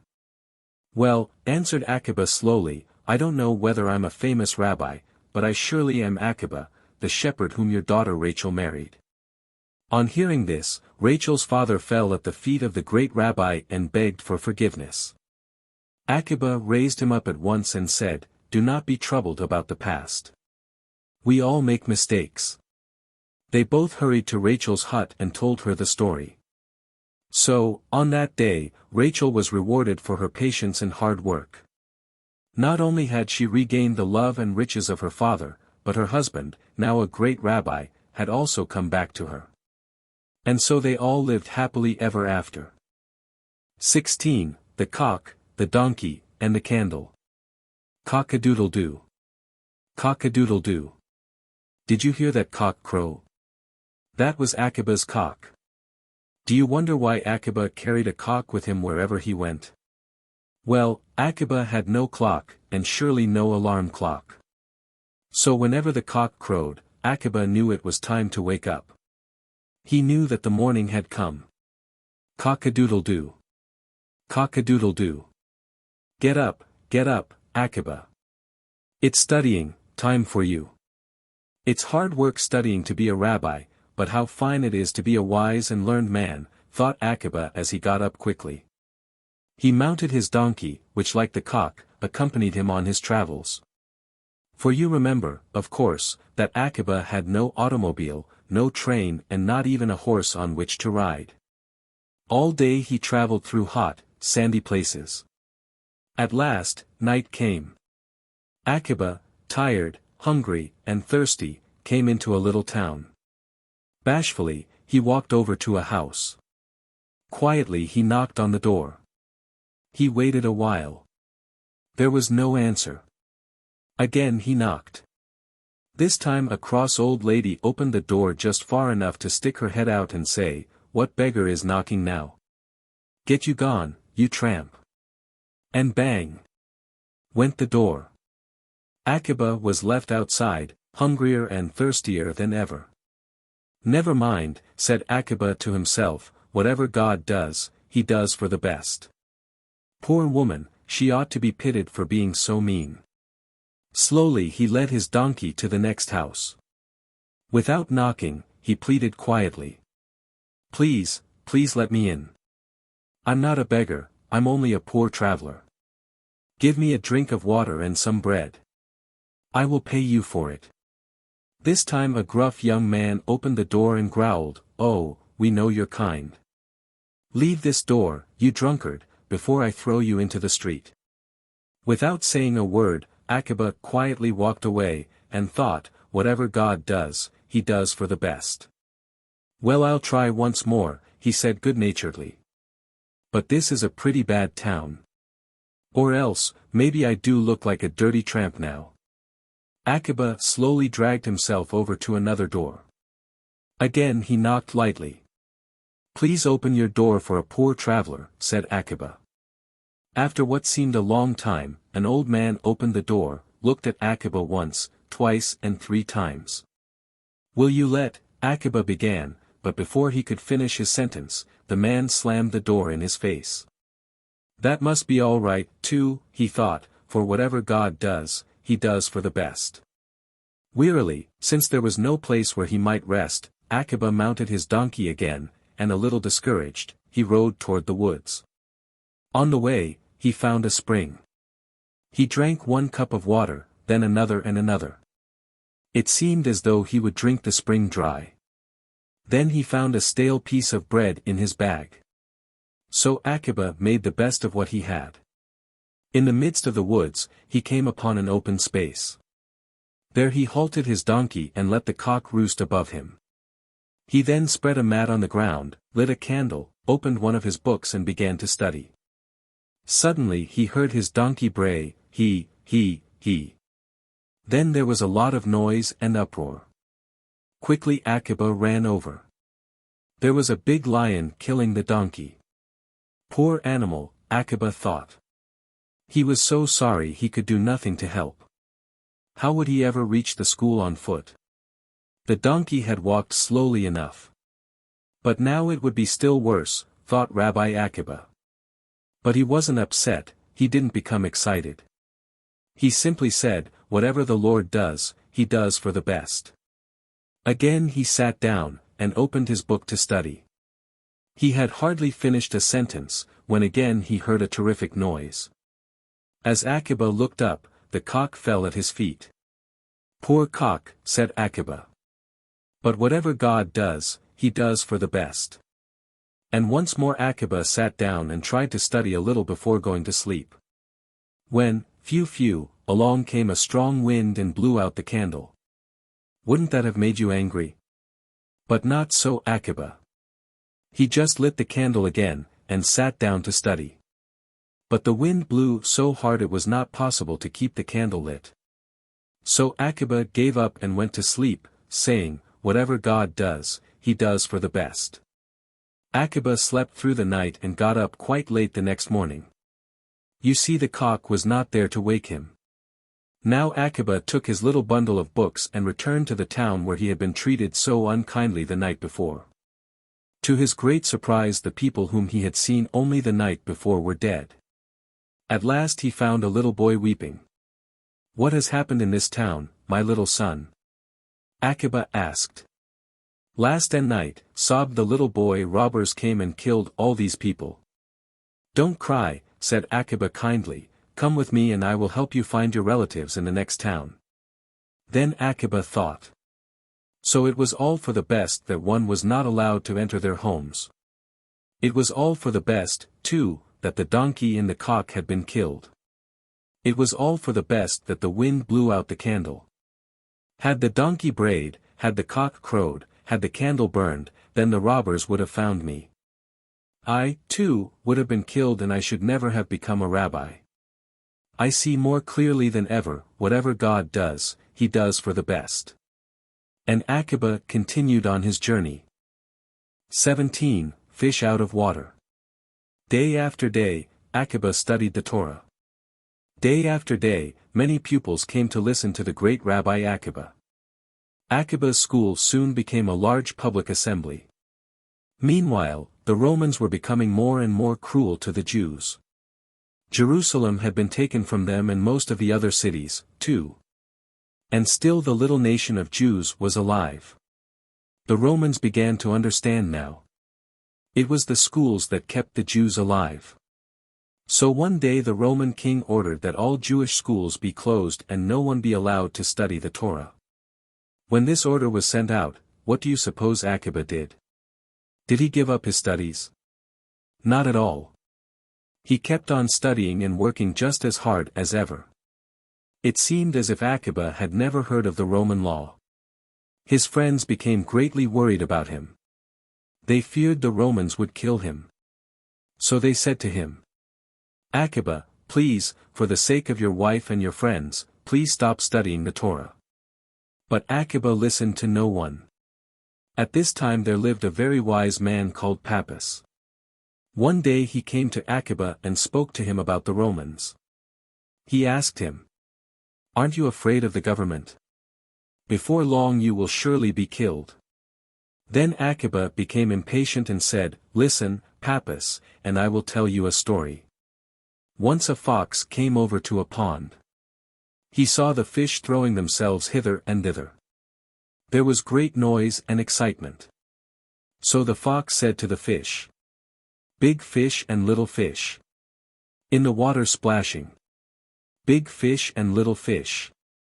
Whither are you dashing? Answered the fish. O big fox, O wise fox. The fisherman has his net. O great fox, O wise fox! Woe to the fish! The fisherman met. Ha, ha, ha, the fox laughed loud. Ha, ha, ha, the fox laughed long. Come out, O fish, on dry land you'll be strong. Come out, O fish, on dry land you belong. Chee, chee, chee, now it was the fish who did the laughing. Is that you speaking? We have heard so much about your wisdom. But now we see that you are only a stupid animal. Just think of it. Here in the water, where we are at home, and where we can live, we are afraid. How much more uncomfortable will we be on dry land? Uncomfortable. Why, then we shall surely die. When Akiba finished his story he looked closely at Pappus. Do you understand that? He finally asked Pappus. You speak to me just as the fox spoke to the fish. You say to me and to the Jewish people, don't stay in the water, that is, don't study the Torah. Come out on dry land, that is, stop teaching the Torah and kill yourself. Don't you see, Pappus, that Torah is my whole life? If I give up the Torah I can't live. Without Torah I may as well be dead, just like the fish on dry land. You see, Pappus, you say to me, Akiba, don't wait until you are killed. Stop studying the Torah. That is as if you would say, don't wait to be killed but just go and kill yourself. When Akiba had finished explaining the story, Pappus was ashamed and walked away. But soon thereafter, Akiba and 9 other rabbis were killed because they studied and taught Torah. 18. The Guardians of the Torah. Rabbi Meir was very, very bright. So bright was he, that they called him Light. You know, Meir, in Hebrew means, giver of light. Meir made everything clear to his big pupils, and he made his little pupils bright and happy. Meir liked little children even more than any of the other rabbis did.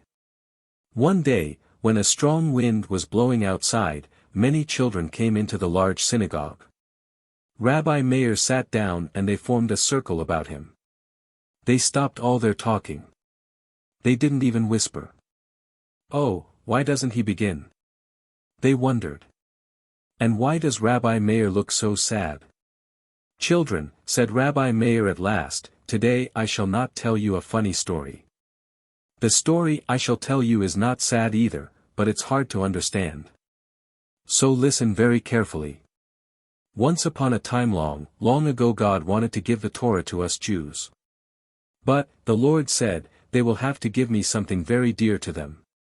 If they don't live up to the laws of the Torah, then I shall not return that which they have given me. So all the Jewish people gathered around Mount Sinai and the Lord called out. Here is the Torah. I will give it to you if you give me good security. There was a general bustle among the people. One man said, let us give a large sum of money. Another said, no, let us give all our jewelry.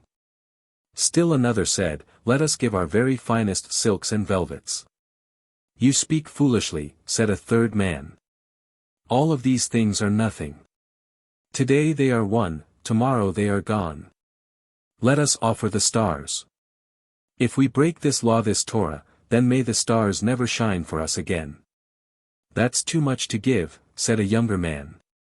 Think of it, what will this world be without the beautiful, shining, twinkling stars in the sky? Oh, you foolish young man, said several people at once. We shall hold the Torah dear and the stars will always shine for us. At last they all turned to the Lord and called. Neither money nor jewels do we offer thee. But the stars, the twinkling stars. Our security shall be. I cannot accept them, O Israel, said the Lord. These are not lasting. Perhaps the stars will not shine forever. Again the people all spoke at once. Let us give the moon, said they. We shall have to be very careful indeed. Think what it would mean if we did not have the beautiful moon at night. So they said to the Lord. Neither money nor stars do we offer thee. But the moon, the beautiful moon. Our security shall be. "I cannot accept that," said the Lord. "That too may not last forever. Let us give the son. That surely will be accepted." So they shouted, "Neither gold nor silver do we offer thee. The sun, the gleaming sun. Our security shall be. No, I cannot accept even that. The sun, too, may not last forever," said the Lord. Now all became silent. Neither money, nor jewels, nor the stars, nor the moon, nor the sun was accepted. Everybody was puzzled. No one could think of anything more costly, more valuable than what had been offered. A deep silence reigned. It seemed as if the Jews would have to do without the Torah. The Lord was about to take the Torah away when a woman cried, "Lord, O Lord! Wait, please wait. I know what we will give our children. Yes, our children, our very children we shall offer." All were waiting breathlessly. Would the Lord accept the children? Would he consider them good guardians of the Torah? As they were wondering, they heard the Lord say, "Yes, your children shall be the guardians of the Torah. Here it is. Take it, but your children shall guard it." And so the Torah was given to the Jews. Rabbi Meir stopped speaking. Not a sound could be heard. There was no clapping of hands. No one even stirred. After a long silence, one little boy asked, "Rabbi Meir, does it mean that we children sitting here must be good Jews, or else the Torah will be taken from us?" "That's right, Simeon, that's exactly it," answered the rabbi. "You sitting here, and your children after you and your children's children after them and so on forever and ever. Do you see how important you are, and all children after you?" The children looked very happy. They liked this story even more than the funny ones. They felt grown up and responsible. "If it depends on us," they said, "then we know that the Jews will never, never have to give back the Torah." 19. Ki-Tov, Twas good. Today, I will tell you about Ki-Tov, or 'Twas good, Rabbi Meir said, as the children were gathering round him. "Some time ago I stopped at a little inn in a country town. At night I heard the innkeeper call, 'Get up, get up. Whoever will come now, I will take on my donkeys.' Most of the guests were very happy. It would spare them so much trouble. And think of all the time they would save. So I could hear them answer sleepily, 'Wait, I'll hurry. Wait, wait, I'm coming,' and quickly they got into their clothes. Now I thought it was strange for the innkeeper, who was not known as a generous man, to be so kind to his guests. Why should he take all of them on his donkeys? Of course I could not be certain, but I knew that the innkeeper was not kind enough to do so much for his guests. I wanted to warn them not to go, but before I knew it they were all gone. Afterwards I learnt that the innkeeper had arranged with a band of robbers to wait for him in the thick of the woods. When the innkeeper's guests arrived, they were robbed and killed. So when the innkeeper called again, I said, 'No, thank you, I appreciate your kindness, but I cannot go.' 'Why not?' urged the innkeeper, 'tomorrow you will have to travel all that way on foot.' 'I know, but I must wait for my brother.' 'Where is he? Maybe I can get him for you now.' 'What's his name?' anxiously asked the innkeeper. 'Oh, he must be in some synagogue now, where the men are busy studying Torah. His name is Ki-Tov, or 'Twas good.' The innkeeper went away and searched in every synagogue. He called, 'Ki-Tov, Ki-Tov, 'twas good, 'twas good, your brother is waiting for you at my inn. Come out, from wherever you are.' But all in vain. Ki-Tov did not answer. After his other guests had been robbed and killed, the innkeeper came home. By that time the sun had risen and I was not afraid to start on my journey. I packed up and said goodbye to the innkeeper. 'Oh, you are going without your brother. I thought you were waiting for your brother Ki-Tov, last night.' 'That's true. I didn't lie to you. My brother has already arrived.' 'Where is he?' asked the innkeeper as he looked about him puzzled. Look up to the sky, do you see that big light-shedding sun? That's my brother, Twas good or Ki-Tov. You see why I call him Ki-Tov or Twas good? Because when God made the sun, he looked at it and said, Ki-Tov or Twas good. So goodbye, dear sir. I'm off with my brother, Twas good. The children all clapped their hands and laughed heartily.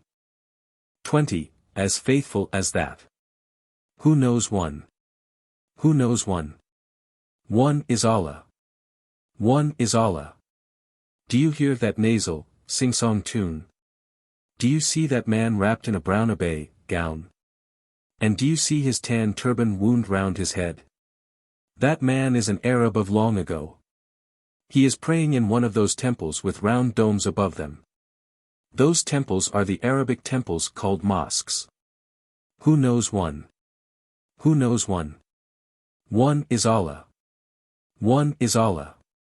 His voice rings out through the silent air. The Jews had scattered throughout the world, and were now in a country called Arabia. Amongst the Arabian Jews, there was a man called Samuel ibn Adijah. He was a great warrior and also a great poet. In beautiful poems, he told the Arabs what a wonderful nation the Jews were. And in Arabic, the language of the Arabs, he told them what the Jews hoped to do in the future. Samuel was a very rich man. He lived in a beautiful castle which was painted in many colors, and which had heavy, thick walls all around it. One day it happened that an Arabian prince had quarreled with his enemies. The enemies became so angry that they wanted to kill the prince. They got up an army to fight against him. Even the prince's best friends were afraid to side with him, so they, too, left him. Soon the prince found himself all alone, with only his daughter and his cousin to stand by him. He had heard, however, of Samuel, the great Jewish warrior. I will go to this Jewish warrior, Samuel ibn Adijah, said the prince to his daughter and to his cousin. They say he is a fine man, besides being a great warrior. Maybe he will help me.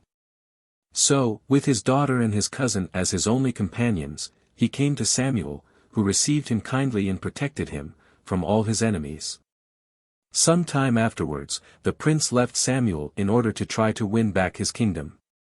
But before leaving for his mission, he entrusted to Samuel his daughter, his cousin, and all of his arms. The prince said, I know, my friend, that no one will keep my daughter and cousin, and my armor more safely than you. Goodbye, I hope everything will go well until I return. Every day, Samuel and his little son, the prince's daughter and her cousin would walk through the beautiful gardens of Samuel's palace.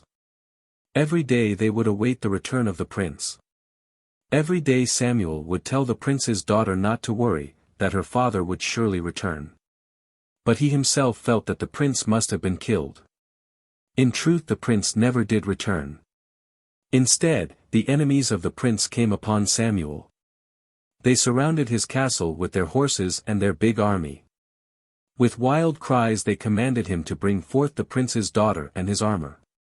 Give us the prince's daughter and his armor, or, they shouted. If you don't. Just then, Samuel's little son ran out of the castle. Oh, look, Grazia, he clapped his hands with joy and excitement, as he called to his nurse, look at all those soldiers. Before he knew it, the wild soldiers had seized him and cried. If you don't, we will kill your son right here. Yes, right before your eyes. Now you can choose. Either you give up the prince's daughter or see your son killed. Samuel could hardly believe his ears. He was stunned, but for a little while only. Quickly he answered. No, I must protect the prince's daughter, at any cost. She was placed in my trust and I must not give her up. It is better that I lose my son than that I lose my honor. No sooner had Samuel announced his decision, than the cruel soldiers killed the boy right before his eyes. Ever after, Samuel was called the faithful Samuel. And whenever the Arabs want to say that someone can be trusted, that he is very faithful, they say, why, that man, he is as faithful as Samuel. Did you ever know anybody as faithful as that? 21. the law is kind. Oh dear me, I've done it again. Again I have poured the milk into that fleischig, meat, pot. You know that many Jews keep their meat dishes separate from their milk dishes. Since Aaron has become sick, I have simply lost my head. I don't seem to remember anything. I just don't know what I am about. Suddenly Peninnah ran into the child's bedroom. She thought that little Aaron had called her. But she found him sleeping rather quietly. For the past 3 days, Aaron had been very sick. The doctor had ordered a fresh mustard plaster every 3 hours on the boy's chest. Peninnah ran back to the kitchen, just as her husband was entering the house. "I'm so glad you've come," she said. "Aaron is sleeping. Now I can run over to the college to ask them about the pot that I made treif. And at the same time I can find out if I may make the plasters for Aaron tomorrow even if it is the Sabbath." "All right. Go ahead and don't worry. I am here. Watch where you are going and don't be so upset," Peninnah's husband said kindly. When Peninnah came into the school at Surah, all the students were seated and were discussing various questions. As Peninnah was ushered in by the doorkeeper, they stopped talking. Sadiah, the head Jayan or president, asked her. "What is the matter? What brings you here, my dear woman?" Peninnah could hardly catch her breath, for she had been running all the way.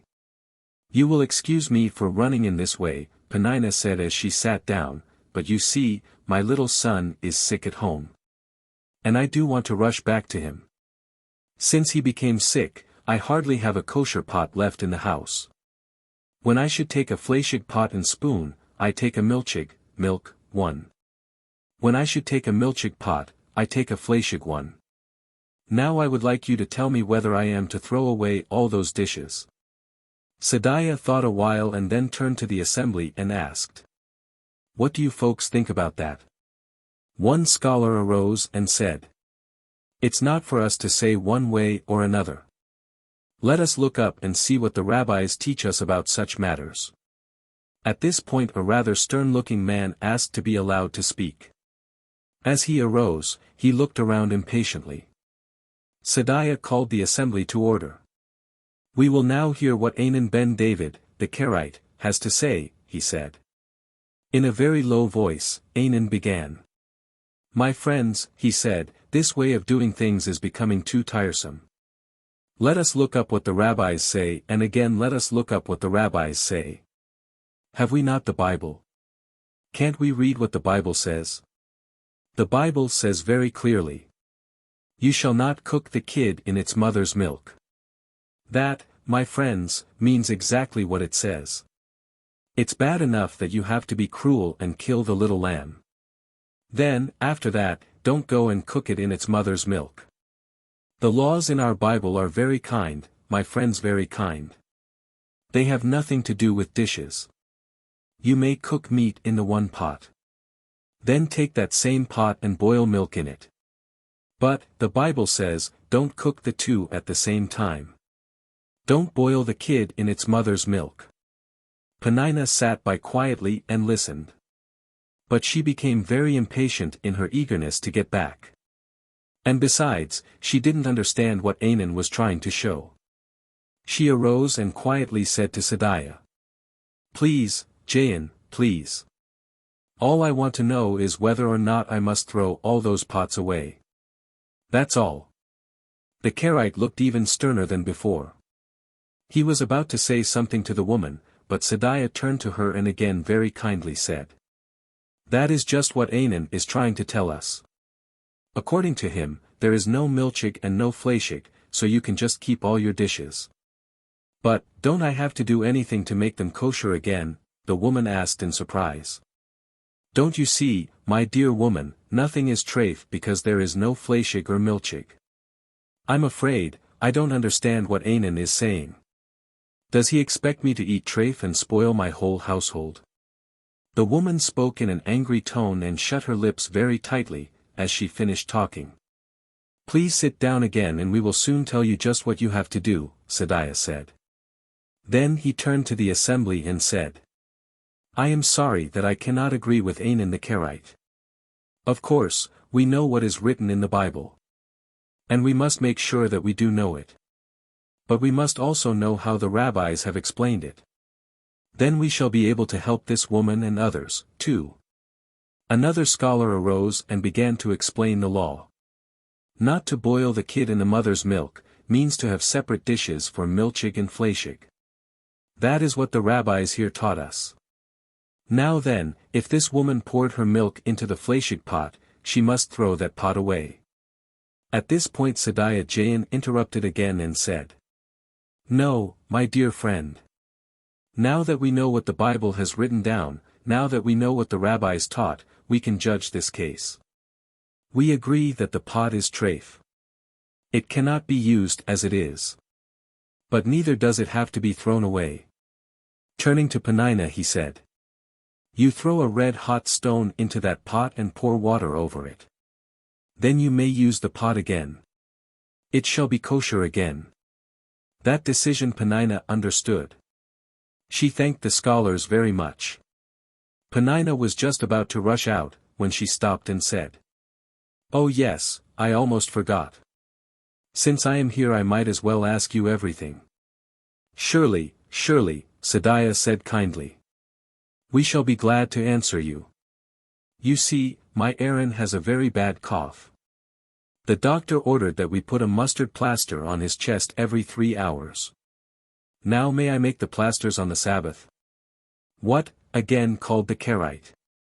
"On the Sabbath. To work on the Sabbath. Of course, you are not allowed to make a plaster on the Sabbath. But he is so sick, and the plaster keeps him from coughing," the woman begged. "That would make no difference. The Bible says you must not work on the Sabbath. You must work to make a plaster. Therefore it is settled. You may not make a plaster on the Sabbath. But maybe the rabbis can find a way of explaining the law. Maybe to do it for a sick person wouldn't really be working," Penina pleaded. She had already learned something from the other decision and she was hopeful. "You are right, my dear woman," Sadiah said kindly. "The rabbis teach us that the Sabbath is not to be considered when the welfare of the sick is concerned." "Oh, I knew the law would be kind," said the woman as she dried her tears. Penina thanked the scholars and quickly rushed home to Aaron. As she came into the house, she found Aaron sitting up, drinking some milk. "God is good," Penina cried for joy. "It seems the child is getting better and I shall not have to make the plasters on the Sabbath after all." Then she quickly ran into the kitchen to kosher her pots. Aaron became well. When he grew up, his mother sent him to study in the school of Sadiah, the Jain, where he too learned to explain the Torah. 22. Even though I lose. In the days of Sadiah Jain, a rich man lived in Babylonia. This rich man had 2 sons, whose names were Lurie and Naphtali. One day the rich man died suddenly, and left no will. Who would now get all the money that the rich man had left? Would it be Lurie or Naphtali? The law of the land was that each son was to get an equal share. But Lurie, the older son, did not like this idea. Here is a chance to get very, very rich, he thought. So without a word to anyone he went to the head of the Jews and said, "When the case comes up between my brother and me, will you rule that all the money is to go to the older son? If you do this, I will make you a rich man." Think of it. Just by giving a little different explanation, you can become a very rich man. "Let me think it over," said the prince. The prince put his hand to his forehead and sat thinking very hard. At last he said, "All right, that's agreed." Lurie left, feeling very happy. The prince, however, could not eat nor could he sleep. Every minute he was thinking, "I am going to give an unfair decision. I am going to take away from Naphtali what rightfully belongs to him." Yet he was happy too, for he was also thinking, "In a few weeks I shall be a very rich man." But his conscience kept on troubling him so that he could not rest at all. At last he found a way of making his decision seem less wicked. He would have the Geonim agree in writing that his decision was just. So the prince sent messengers to get the signatures of the Geonim. When the Geonim saw the decision, they were very much surprised. And they wondered what could have come over the prince. One did not dare to ask any questions. He was told to sign, and sign he did. Since Sadiah was the other Jain at that time, he, too, was asked to sign the decision, but he refused to do so. He said that justice was justice and not even the prince could make him say that that ruling was right. Sadiah, his friends warned, "Don't be so stubborn. Don't you know you will lose your office?" "Suppose I do," said Sadiah firmly, "is that a good reason for giving an unfair decision?" And Sadiah did not sign the note. On the following day, Sadiah was removed from his office. A good many years had passed. Sadiah was again put back into office. The prince, who was Sadiah's enemy, was very old, and a new prince was to be put at the head of the Jews. Who would be chosen? Sadiah did not think of himself, nor of his enemy. Sadiah thought only of what would be good for the Jewish people. He decided that his enemy's son was a brave and just man, and that he should be chosen as the prince. Therefore, Sadiah did all he could to have his enemy's son made prince. Many more years passed, and the young prince died. Then Sadiah took the son of the prince into his own home. There Sadiah educated him, just as he would have educated his own son. He prepared him to be prince just as his father and grandfather had been before him. In this way, Sadiah did all he could even for a man who was his enemy. That was the kind of a man Sadiah was. 23. A Gift to the Caliph. It was a very hot day in Spain. Hasdai, dressed in expensive silks, a turban on his head, sat in the court of the Caliph. He was receiving ambassadors from countries far, far away. Though Hasdai was a Jew, he held a very high position in the government. He was just about to lie back in his plush chair when the courtier announced, "The ambassadors from Constantine of Rome." "Oh, the ambassadors from Rome." Hasdai became greatly excited. He ordered his servants to tidy up the room and put back a few chairs into their proper places. He, himself, arranged some books and papers on his desk, brushed some white spots off his coat, and then said, "Very well, usher them in." After the ambassadors had greeted Hasdai, they said, "We have brought a very, very precious book to the Caliph. This is the great book of cures. It tells how to cure every illness. The doctors of Spain had always hoped to get this book. Now here it was at last." Hasdai was very well pleased to receive the book. He spoke to the ambassadors about many things, for Hasdai was interested in many things, but especially in his fellow Jews all over the world. So after he had been talking to the ambassadors for some time, he asked, "Do you know anything about the Jews in Rome? How are they being treated there?" But these ambassadors knew nothing about the Jews. So Hasdai learned nothing from them. After a while the ambassadors left. Hasdai picked up the book of cures very carefully and took it into the Caliph's room. Placing the book before the Caliph, Hasdai said rather proudly, "This is the great book of cures, which Constantine has kindly sent to your majesty." The Caliph ordered all the physicians and great men of the court to come in. They were all happy to hear the good news. But soon one of them said, "It is all very well to have the book, but who will explain it to us? We cannot read Greek." That's right," a few other men chimed in, scratching their heads. "We do not understand Greek." For a while all were silent. Then the Caliph spoke. "Surely Constantine has a monk who can translate it for us. We will ask him to please send us someone to translate the book of cures." Constantine, very happy to secure the goodwill of the Caliph, immediately sent him a monk. When the translator arrived, the Caliph again held court for the physicians and the wise men. Eagerly they all sat down to listen to the learned man. But to their surprise, he took the book in his hands, arose, and began to blush and stammer. "I'm sorry, I do not understand your language well enough to translate this book into Arabic. However, I can translate it into Latin." Those assembled were so disappointed that they could not speak. What was the use of this wonderful book if they could not understand it? Suddenly a voice broke the silence with, "Let him translate it into Latin." It was Hasdai speaking. "You surprise me, Hasdai," said the Caliph, puzzled. "Of what help will that be? The only language we understand is Arabic." "Yes, your Majesty, but, if you will allow me, I can translate it into Arabic from the Latin," Hasdai said modestly. Think of it. Of all the men in the court, Hasdai, the Jew, was the only one who understood Latin. So it was Hasdai who translated the famous Book of Cures into Arabic. Though Hasdai was busy translating the book, he nevertheless continued to receive ambassadors. One day, ambassadors from Khorasan came to see Hasdai. As it was his habit to inquire about the Jews of strange lands, Hasdai asked them, "Do you know how the Jews are faring in the Khorasan country?" "There aren't any Jews in Khorasan, but in the land of the Khazars there is a Jewish king on the throne," the ambassadors told Hasdai. "Is that true?" asked Hasdai, with great joy. "What kind of people are they? What language do they speak?" "We are sorry, we can't answer your questions.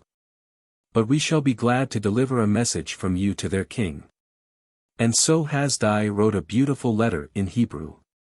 He told the king of the Khazars, "The Jews in Spain are very rich, and they are learned too.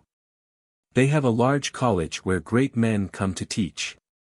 Will you please write and tell me all about the Jews of your country?" The king of the Khazars wrote back this interesting story. Do you want to hear it?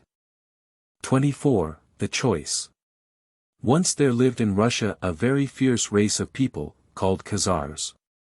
They were very warlike all the time. So their kings went from country to country fighting with the people. All the nations feared them. These rough people hardly had any religion at all, but on their travels they met Christians, Muslims, and Jews. When Bulan, one of their kings, met these people and learned about their religions, he became greatly dissatisfied with his own. Day after day Bulan thought about it. One time when he was greatly worried, he dreamed a dream. It seemed to him that an angel came to him and said, "You do not serve God in the right way. Send for a Jew, a Christian and a Muslim. Let them each explain his religion to you. Then you will choose the best for your own." The angel disappeared and Bulan awoke. He ordered that one of his wise men should come to him at once. The wise man was tired and sleepy. Why should he be taken out of his bed at night? But the king's orders must be obeyed. Therefore he dressed quickly and came before Bulan. Then Bulan spoke to him and said, "Tell me, wise one. Tell me true. What does your God mean to you?" Answered the wise man. "God is a spirit. Far removed is he. How can he care for you or for me?" Bulan was not satisfied with this explanation. "Bah," he said. No. A God who does not guard over my kingdom, a God who does not care about me, can't be my God." A few days later, Bulan ordered that a Christian monk should come to him. When the monk entered in his long black gown and three-cornered hat of the same color, Bulan was interested. Again he said, "Tell me, monk. Tell me true. What religion pleases you?" Answered the monk. "My religion. As you see, my religion pleases me." Bulan asked, "If you had to choose between the religion of the Jew and that of the Muslim, which would you choose?" The monk answered, "I would choose the Jewish religion. It is the oldest, and our religion is based on it." Bulan thanked the monk for his advice. The next day Bulan said, "I shall call a Muslim and find out what he has to say." So the next day, a Muslim came before Bulan. He had a very dark skin, darker than any skin that Bulan had ever seen. His long grey gown and the turban around his head made him very attractive. Bulan asked him the same question that he had asked of the others. "Tell me, Muslim. Tell me true. Which religion pleases you?" Answered the Muslim. "My religion." As you see, my religion pleases me. If you had to choose between the religion of the Jew and that of the monk, which would you choose? The Moslem answered, I would choose the Jewish religion. It is the oldest, and our religion is based on it. Bulun thanked him for his advice. The next day he called a Jew and put his question. Tell me, Jew. Tell me true. Which religion pleases you? The Jew answered. My religion.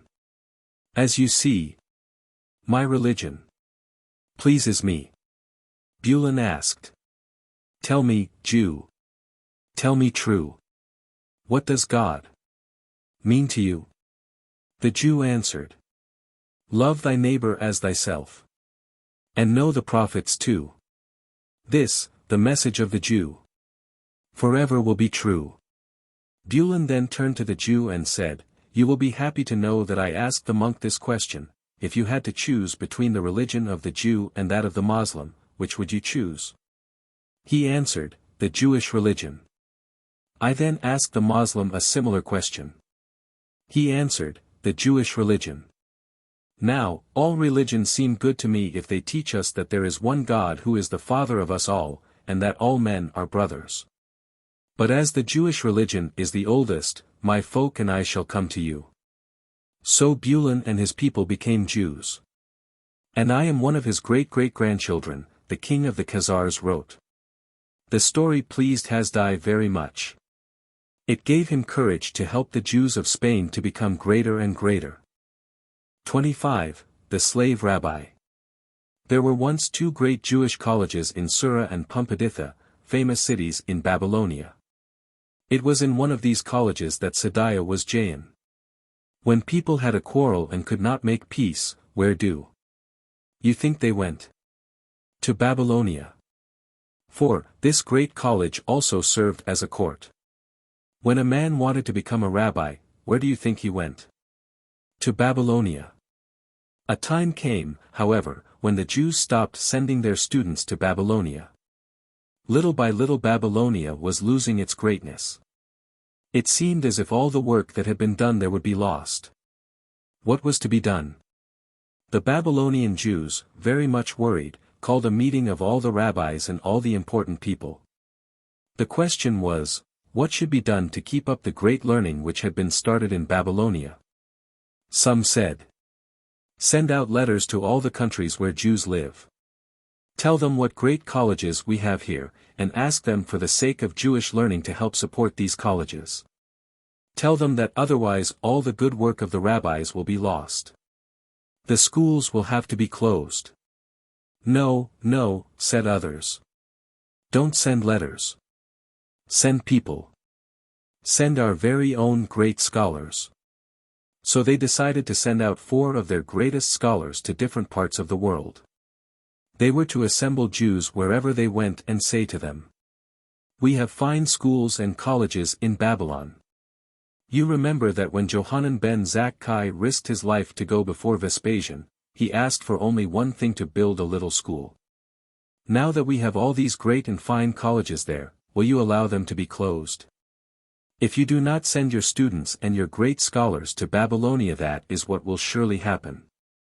So, in accordance with this plan, these 4 great scholars started out from Babylonia.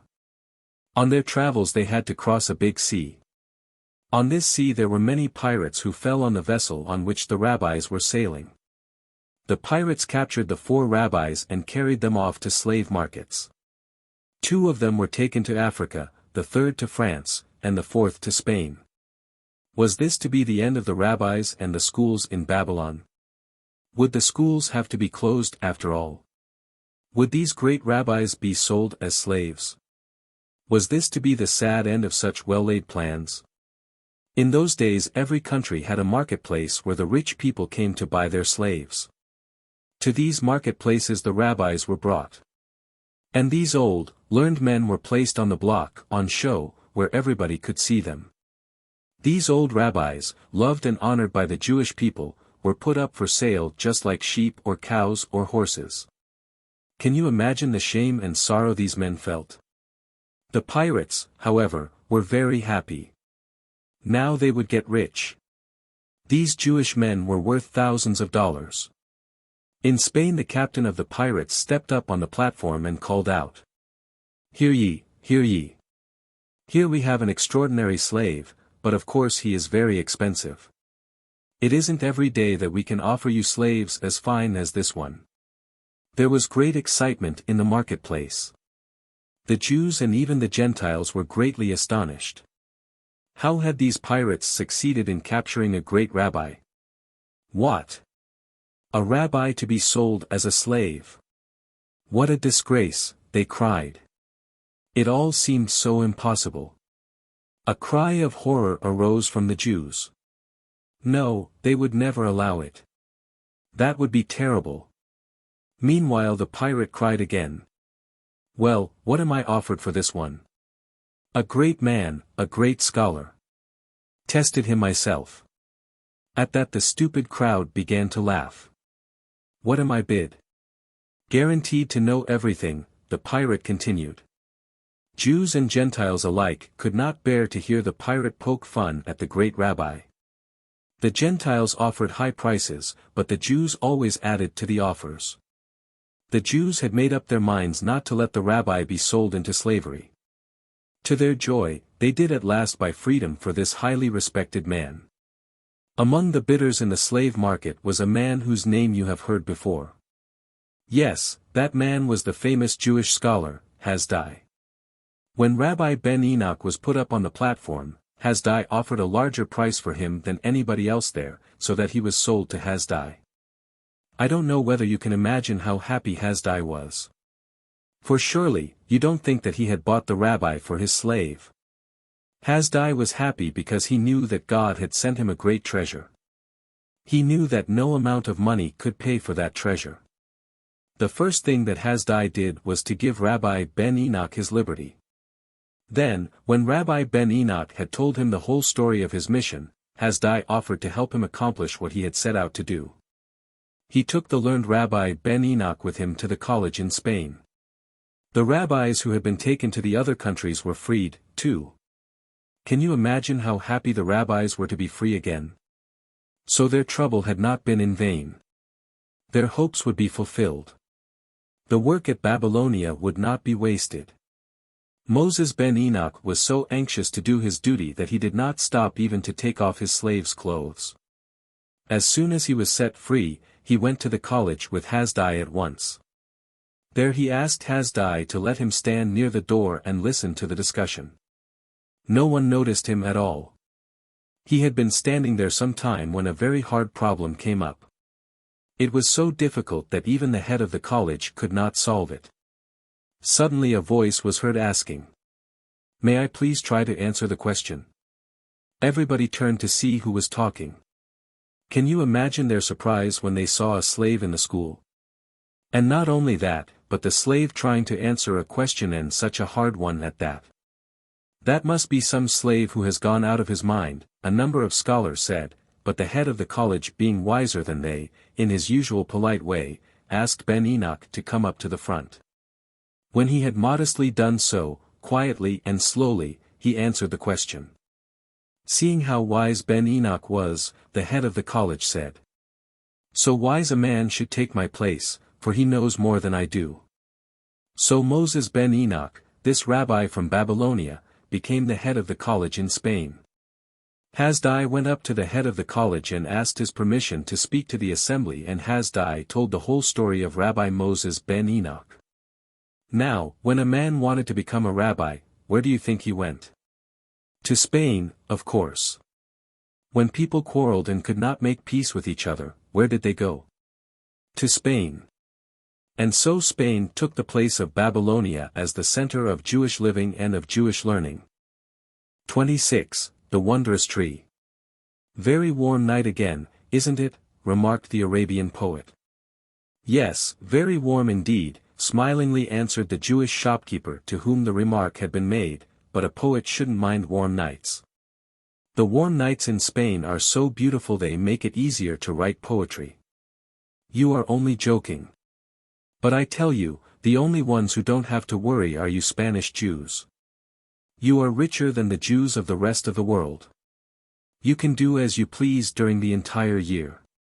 Yes, I suppose most of us can, answered the shopkeeper thoughtfully. You are well treated.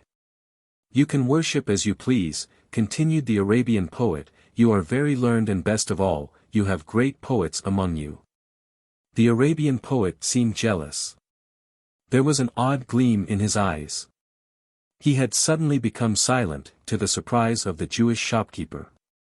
After a long pause, the poet went over to the counter and said, "Let me have a pad of paper, even though I think it is too hot to work." "I'll tell you," the Arabian poet continued with a strange twinkle in his eye, "I can write you a poem for your Ibn Gabirol anyway." And as he spoke, he wrote this on the pad.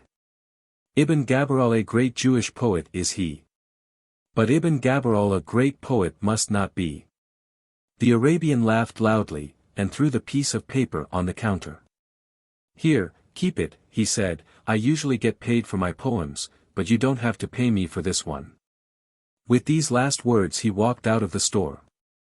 "I wonder what he means by all that," said the shopkeeper's wife. "Oh, nothing. He's just jealous of us Jews. They all are. And since he is a poet he is especially jealous of Gabirol." "I'll keep these lines," said the shopkeeper's wife, as she picked up the paper from the counter and read again. Ibn Gabirol, a great Jewish poet is he. But Ibn Gabirol, a great poet must not be. "I wonder what he means," she repeated as she folded the paper and put it in one of her bureau drawers. Several years had passed after this incident. Gabirol, the great Jewish poet, had suddenly disappeared. No one knew what had happened to him. No trace could be found of the great poet. The shopkeeper had forgotten about the poem the Arabian poet had given him. In fact, he would have forgotten about the poet, but for a strange thing. In front of that poet's house a wonderfully beautiful tree had sprung up. The organ grinders in the street played. I passed a little fig tree, with buds so beautiful to see. And I am sure, very sure, there is a fairy in that tree. And the children sang. Its fruit is long. Yes, very long. And anyone who eats it gets very wise. And very strong. Yes, very wise. And very strong. Poor people, rich people, grown-up men and grown-up women, little boys and little girls, all went to see the beautiful tree. Even the Caliph learned about this wondrous tree, this tree that was growing in front of the Arabian poet's house.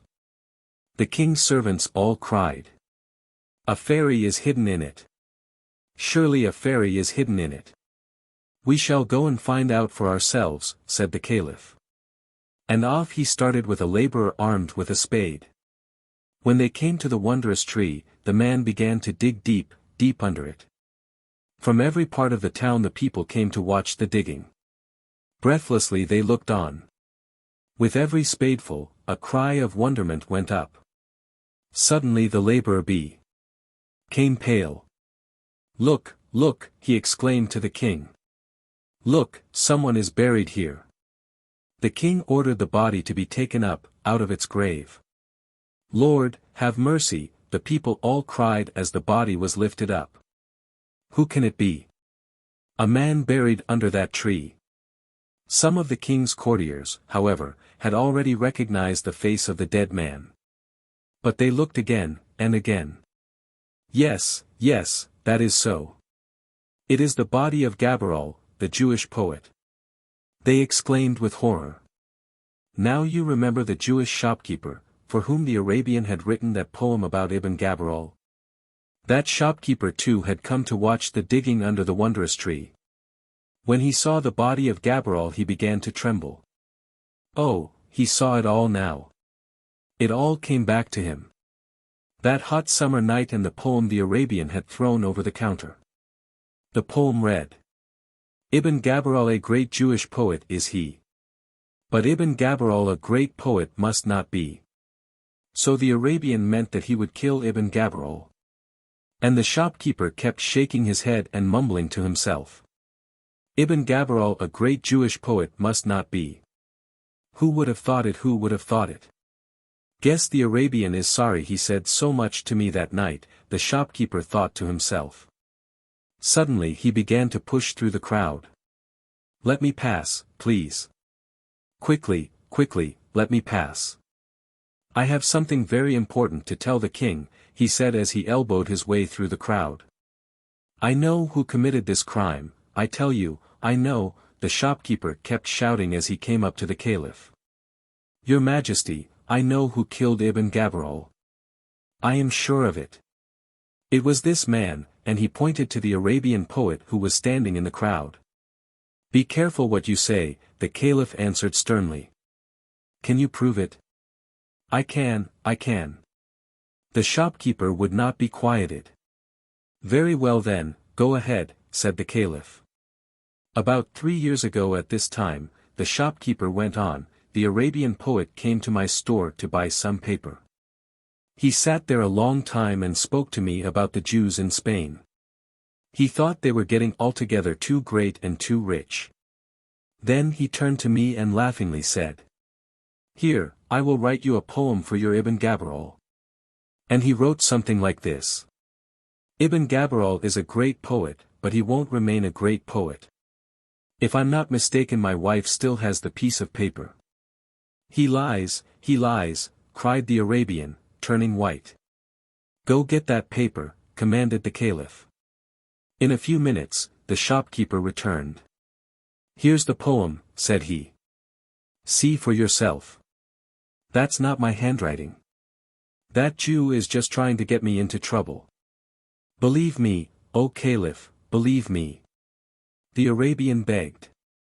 Well, said the Caliph, after he had thought a few minutes. We shall see. Here is a piece of paper, he said, turning to the poet. Write down, I have not killed Ibn Gabirol. The Arabian poet wrote as directed, but his hand trembled. He tried to disguise his handwriting but he couldn't. Everyone could see that it was the same handwriting. The Caliph believed it, too. Get the bamboo stick, he ordered. You shall be whipped until you tell the whole truth. For some time, the poet would not speak, but at last the pain became too great to bear, and the Arabian cried out. Yes, it's true. It's true. I killed that Ibn Gabirol. Lord, how I hated him. I hated him because he was such a wonderful poet. One night I asked him to come to visit me. He did. We spoke of the great mercy of his Jewish God. The Arabian poet looked far, far away. It seemed he was trying to think of how Gabirol looked that night. Gabirol said, Forget yourself. Think only of God. If everybody would do that, this world would be beautiful. Just then I fell upon him and I killed him. Quietly I buried him under the trees. No one heard us. Only his God and the stars looked on. But his cursed blood sent forth beautiful fruit on this tree. Even though I had killed him, he lived on right before my eyes. And his poems, even more beautiful than this tree, live on and on forever. You know the rest, and as he spoke the Arabian fell to the earth, exhausted from pain. Then the people mourned.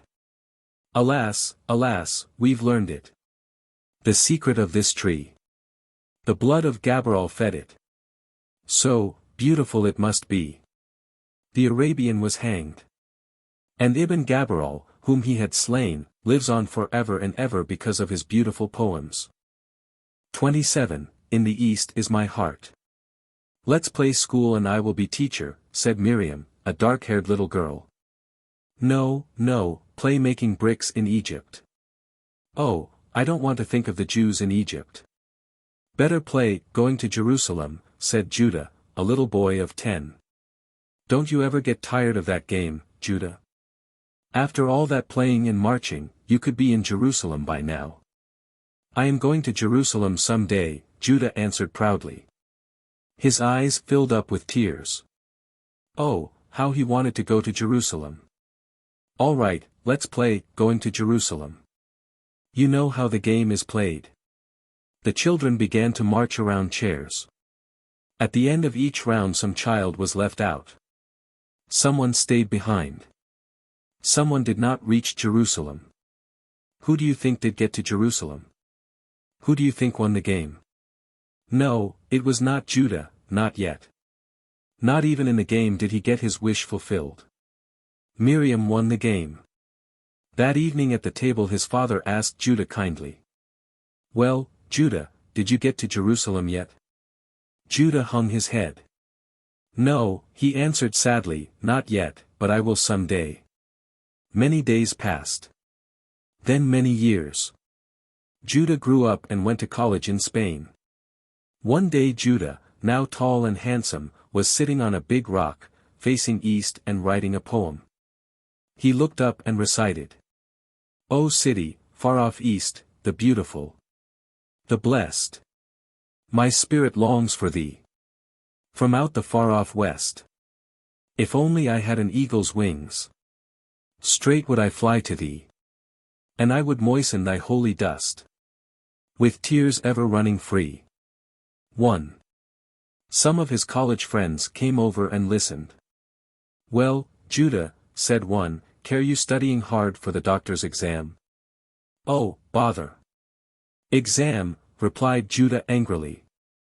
"I'm writing poetry to my beloved." His friends drew back, surprised. So Judah had a girl. They didn't know that. When Judah saw their surprise he asked. "Want to hear one of the poems? How do you like this one? O city, far off east, the beautiful, the blessed. My spirit longs for thee. From out the far off west. If only I had an eagle's wings. Straight would I fly to thee. And I would moisten thy holy dust. With tears ever running free." The friends all agreed that the poem was beautiful. They saw their mistake. Judah had no real girl. His girl was Jerusalem. "Please read us another one," they begged. And they didn't have to coax Judah. Immediately he began. In the east, is my heart. And I dwell in the end of the west.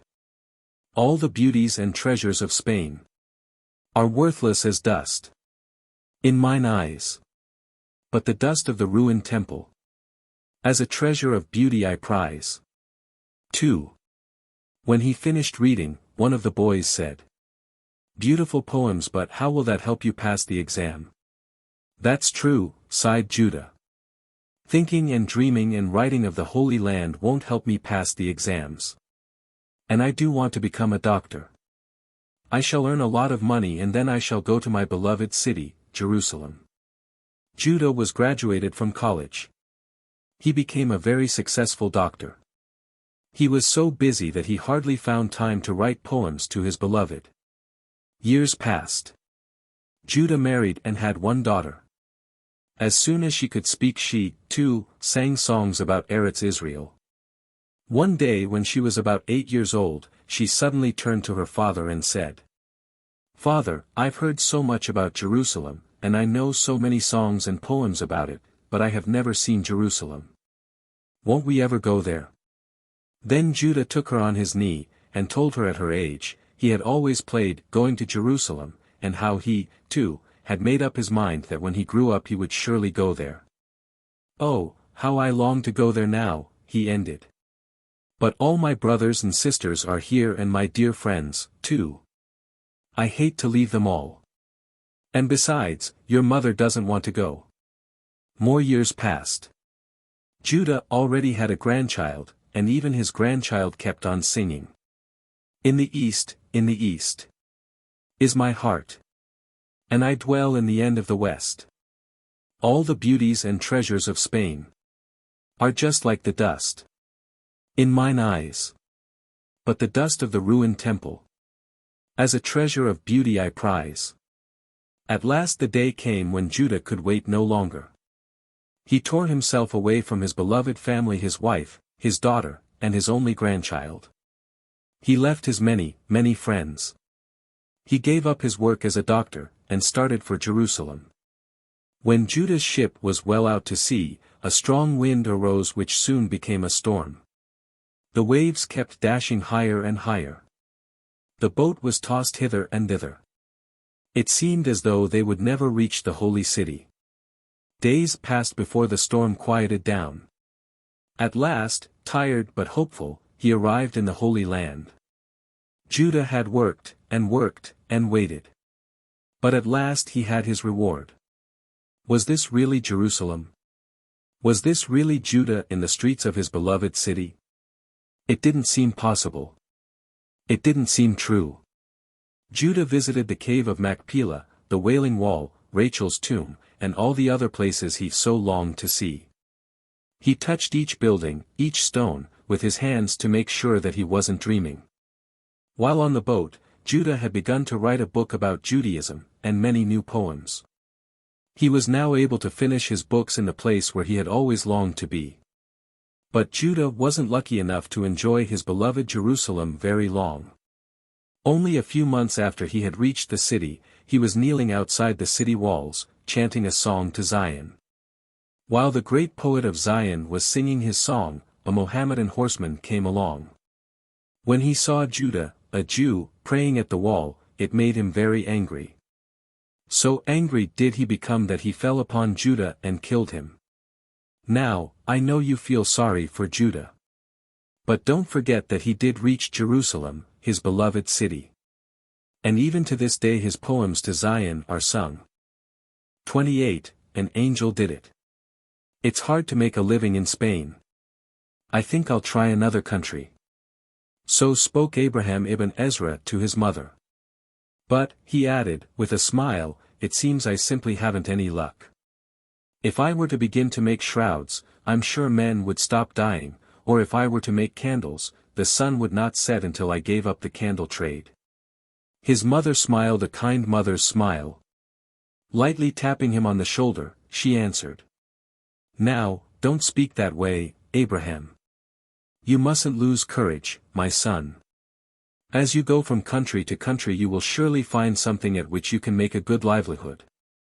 Abraham had just returned to Spain for a little visit with his mother. He had already been to Italy, France and England. But do you know, mother, he said, I think that I like to travel from country to country just for the fun of traveling. I couldn't stay in one place, even if I could earn enough to live on there. It's so much more interesting to keep moving from place to place. Besides it helps me understand not only the Jews, but other people as well. What answer could his mother give Abraham? She too, thought it was interesting to travel. However, traveling takes time, you know. When you travel you don't have much time for anything else. But Abraham was so brilliant and so learned. He could do so much for his people, if he would only settle down to work in one place. If only he would give his time to one thing. Well, she heaved a heavy sigh, maybe you will meet a nice girl, and you'll get married and then you will stay in one place and really do something. Now, mother, that isn't fair. You know I work all the time, and this explanation of the Bible which I am writing will be an important piece of work, I hope. This is the first time I have heard about it, his mother said. Her wrinkles seemed to smooth out and she looked quite pretty and young again. Do tell me about it. She was very much excited. I don't know how interesting you will find it, but this is the idea. You know there were the great teachers who wrote explanations of the Bible, but their explanations were altogether too long. They put all kinds of strange meanings into the Bible. Well, I will write an explanation of the Bible without putting fairy stories in it. Yes.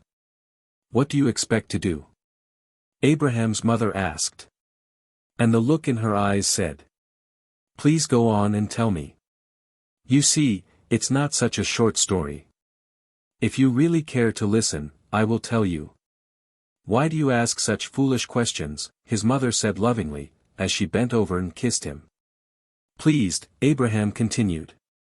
Then you remember, mother, there came the Karaites and they thought that every single letter in the Bible was important, every single letter. These Karaites said the rabbis had nothing to teach them at all. But I am trying to do this. First I find out what the rabbis wanted to teach us. Then I explain what is written in the Bible. But I am trying to do that in a clear, simple way. That is why I am working very hard to write this explanation. May God bless you, may God bless you," his mother said as she wiped away the tears from her eyes. As he had promised his mother, Ibn Ezra did finish his explanation of the Bible. And so clear was his explanation that young Jewish people began to study the Bible more carefully than ever before. But his work did not stop Ibn Ezra from traveling. He went to Egypt, to Palestine, and to Babylon. In every country, he left behind the marks of his great learning. In this way he taught all the Jews about the great Spanish poets and philosophers. So it was a good thing after all that Ibn Ezra went from country to country. Now Judah Halevi lived in Spain at the time when Ibn Ezra was traveling. It happened one day that Judah had been working for a whole day on a Purim song. He had almost finished the whole song, only he could not write the last line. He tried again and again but he simply couldn't find the right thought nor the right rhyme. He was quite upset. Just as he was straining every nerve to get that last line, his wife interrupted him with this. "Judah, you may be a great poet, but you are not doing your duty as a father. We have only one daughter and you don't even take the trouble to find her a good husband." Judah, tired and angry because he couldn't find a rhyme for his Purim song, called out in disgust. "The first stranger that comes to the door can marry her. Will that please you?" He had hardly finished saying these words when a knock was heard on the door. Judah's wife went to open the door. What she saw made her knees sink under her. Before her stood a man in rags. He looked dirty and tired. "Have you a room for a lodger overnight? I have a long way to go and I am very far from an inn." Judah's wife was thinking, "Good God, will my daughter have to marry this man?" But what could she do? She couldn't refuse a lodging place to a stranger. Therefore she said, "Come in, we can find room," but her mind was troubled. "My daughter, my only child, will she have to marry this beggar? Can Judah mean it?" As the stranger entered, he noticed that Judah was pacing up and down the room counting on his fingers and whispering to himself. Ibn Ezra, for it was he, knew at once that Judah was not talking to himself. It was clear to him that his host was counting the syllables of words for a poem. Judah, too, sometimes finds it hard to get a good rhyme, Ibn Ezra thought to himself. Judah looked up for a second, greeted the stranger, and then continued whispering and counting to himself. His wife, seeing that Judah had no intention of speaking to the stranger, showed him his room and wished him good night. For some time Judah continued to work on his poem. But at last he gave up and he, too, went to sleep. During the night Judah's wife could not sleep well because she was worried about her daughter. Did Judah really mean what he had said? And would he really make her daughter marry the ragged and ignorant beggar? She was hoping for the morning to come so they could talk the matter over. Neither could Judah sleep because his Purim song was going through his head. Whenever he thought he had found the rhyme it always turned out wrong in the end. As they were lying in bed awake, each thinking and worrying, each thought he heard a noise in the study. Quietly they both got up and watched him from a distance. To their surprise they saw the stranger sitting at the desk where the unfinished poem lay. They watched him closely as he sat there, thinking, the pen in his hand. Then they saw him write something and go back to his bed. Then Judah and his wife both ran into the room, and there they saw Judah's song, beautifully finished. If they hadn't seen the stranger write it, they couldn't have believed it. Judah picked up the paper. Suddenly he looked alarmed. "What's wrong? What's troubling you, Judah?" his wife asked anxiously. "There is something peculiar, something queer about this stranger," Judah answered. Only an angel or Ibn Ezra, the young poet, could have finished this poem. And here it is, all finished, with a beautiful line and a beautiful rhyme. Didn't we both see the stranger do it? The sun had not yet risen, so Judah Halevi and his wife went back to bed. But again they couldn't sleep. This time it was because they were wondering who this stranger was. Could he really be the famous Abraham ibn Ezra? If so, how fortunate for their daughter. When at last the sun began to rise, Judah and his wife could hardly wait to get into their clothes. They found the stranger in the sitting room, in his talith and tefillin, praying. Judah put on his talith and prayed too. Judah's wife in the meantime quickly prepared some breakfast and set it on the table. At breakfast, Judah Halavai said to the stranger, "We hardly had a chance to ask your name last night." "Why, I thought everybody knew the wandering Jew, Abraham ibn Ezra," the young traveler in his beggar's clothes replied.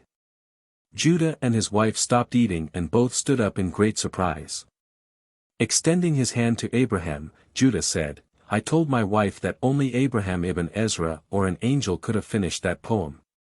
You know, we saw you write it last night." Abraham flushed, as he said with a smile, "Well, I am not an angel, but they do call me Abraham ibn Ezra." Just then Judah's daughter came in. This was the right moment for Judah to tell Ibn Ezra as well as his daughter about his plans for their marriage. "Listen, my daughter, and, you too, our dear guest, to a rash vow I made yesterday." He then told them the whole story. Both maid and man looked embarrassed, but, as you may guess, Ibn Ezra married Judah's daughter. And happily the two of them continued to travel. 29. The doctor arrives. "The doctor is here. The doctor is here." This was the cry that went ringing through the hall. Jews, Christians, Mohammedans, judges, bailiffs, common people, all were filled with great excitement. They had been waiting since the early morning. It was now late in the afternoon. But at last the doctor had arrived. "Shh, quiet, quiet. Can't you hear that the doctor has come? I shall be with you all in a minute, Dr. Maimonides promised as he hurried past them. "Only, please let me wash my hands and take a little bite." Soon Dr. Maimonides came out and far into the night he sat treating his patients. Every day, beginning early in the morning, Dr. Maimonides used to attend the great Saladin, Sultan of Egypt. He did not return home until noon, and often much later. And there his patients would be waiting for him. As the people sat waiting for the doctor, you could hear them say, "I knew his family in Spain," said one old man. "Spain? What are you talking about?" "They came from Africa," remarked another. "Yes, I know that," answered the old man, "they traveled through many countries the Maimons did until they settled here in Egypt. I remember one night I was at their home in Spain. Old Maimon was sitting with his son David, talking about the conditions in Spain. Old Maimon said, 'Who would believe it? Who would believe that this is Spain? This the country where Jehuda Halavi, Ibn Gabaral lived and worked? This the country where the Jews were so well treated, so rich and so learned? Is this the country where so many Jewish poets and philosophers were born?' The father of Moses Maimonides was thus half thinking to himself and half talking to his older son, David, who sat nearby. "Yes, father. It seems there is no place where a Jew can feel safe now, no place where a Jew can serve his God freely. Shall we, too, have to become Mohammedans, as some of the other Jews have had to do?" Maimon closed his eyes and shuddered. "No, no, God forbid," he said, motioning with his hand as if to drive off evil. "We should rather leave this home of ours. We shall go into exile and we shall try to find a free country, a country where they will let us worship as we believe. Where shall we go? When? We don't want little Moses to grow up in this country. It's true, I, myself, teach him the Bible and the Talmud and some arithmetic. Still he is studying medicine with the Mohammedan professors and they teach him their philosophy, and their religion. Soon he, too, may believe that Allah is God, and Muhammad his prophet. I have decided that we shall go to southern Spain." And so Maimon and his family left for southern Spain. Soon after they came there, the same African Mohammedans captured that place, too, and again the Maimon family had to begin to wander. This time they went to Africa. They hadn't been there very long when there, too, the Jews were made to take Islam for their religion. Many Jews learned the prayers and customs of the Mohammedans and became make-believe Mohammedans. But they made believe for so long that, in time, they forgot the truth. They forgot that they were Jews. Meanwhile little Moses had grown up to be a brilliant man and a great scholar. In spite of all the traveling the family had to do, Moses never stopped studying. He never said, "We went to Almeria so I couldn't study," or, "We went to Fez, so I couldn't study." No indeed, he not only studied, he even began to write a book. However, the Maimons did not stay long in Fez. At last they went to Egypt. Soon after they had settled there, old Maimon died. Now Moses and his brother David had to support the family. They opened a big jewelry store, and traded with countries far, far away. David had more to do with the business than did Moses. It was David who traveled to the different countries to sell them the precious jewels. But on one of his journeys, David was drowned in the Indian Ocean, and after this, Moses had to take care of his own and his brother's families. By this time Moses had become a doctor. You remember that although in Spain he had begun to study medicine, his heart was in his Jewish studies. One day he said to his mother, "It's too bad that I must be a doctor. I do wish I had more time to give to the writing of that book which I began in Spain." "Do you mean that book in which you explain all the Jewish laws?" asked his mother kindly and proudly. "Yes, that's it. I am trying to make it so simple that a Jew will be able to find any law very quickly." So between being a doctor, and trying to support two families, Moses wrote this book to explain the Jewish laws. Little by little his fame as a doctor spread and he became busier, but Moses did not give up his writings. He worked every single minute of the day. And he didn't even have time to read a story book. He just worked and worked all the time. Everybody had gathered around the old man and listened quietly, because they were all interested. At last, another man said, "And do you think that, with all his work, he stopped writing?" "Of course not. Don't you think I know of his greatest book? In that book he shows that there isn't much difference between Judaism and the philosophy of the Greeks," answered the old man, proud of all he knew. By now some of the people were beginning to fall asleep because they didn't know such big words and they didn't know just what Maimonides wanted to prove. But one of those who had been listening, asked, "Is that what he called the Guide to the Perplexed?" It was a young man talking. He was glad that he could understand everything the older men were talking about.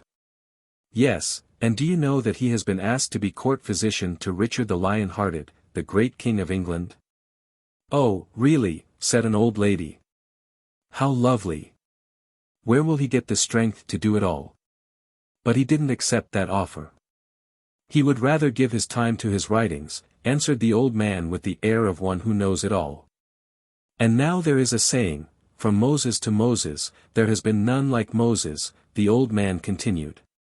"What does that mean?" asked a young girl, who had been listening all the time. "It means that from Moses who led the Jews out of Egypt till this Moses, Moses Maimonides, our doctor, no one has ever been as great as these two men." The man had just finished speaking when there was a sudden rush in the hall. "Shh, quiet, quiet. Can't you hear that the doctor has come in?" 30. Tables turned. Saladin, the Caliph of Egypt, came to like Moses Maimonides, the philosopher and physician, very much. Indeed, so much did the Caliph think of him that he told Moses all the secrets of the court. Therefore, all the courtiers became very jealous of Moses. Now there was one courtier, Daiji, by name, who was so jealous of Moses that he began to stir up trouble against him. One day, when Daiji was alone with the Caliph, he began to talk about Moses in this manner. "Your Highness," he said, "your Jewish physician may not be a traitor to the country, but I know he has said some very unpleasant things about you." "Oh, Daiji, I have no time to waste listening to your nonsense," Saladin scolded the courtier. "You don't like Moses because he is a great man, a great philosopher, and a great physician. And what hurts you courtiers most of all is that he is a Jew." As he ended his speech the Caliph was about to go about his business. But, just then, Daiji looked about slyly and said, "Well, perhaps you will change your mind, when I tell you that Moses told me that he finds it very hard to speak to you because of a bad odor that comes from your mouth." On hearing these words, the caliph who had been walking down the courtroom, stopped suddenly and turned pale. The caliph was a simple, kind man and he was deeply hurt by Daiji's words. Flushing with anger, he commanded. Order Maimonides to come here at once and I will find out whether you are telling the truth, and woe to you if you are not. Now that same morning the mean courtier had made sure to speak to Maimonides. To Maimonides the courtier had said. You think that because the caliph has chosen you to be his physician, and maybe tells you how much he likes your books too, he really likes you. Well, let me tell you, you are all wrong. The other day he said to me, you know, Daiji, it's becoming quite impossible to speak to Maimonides, the odor from his mouth is so unpleasant. Maimonides, who had listened attentively to Daiji's words, was deeply hurt. Now when the caliph sent for Maimonides that evening, Maimonides held a big handkerchief in front of his mouth so as not to annoy the caliph. But the caliph too had prepared for Maimonides' arrival, and he, too, had put a large handkerchief in front of his mouth. When Maimonides entered, the caliph thought, ah, so it's true. This Jew is two-faced. There he comes with his handkerchief over his nose. The caliph didn't notice that the handkerchief was over his mouth. He grew angrier than ever.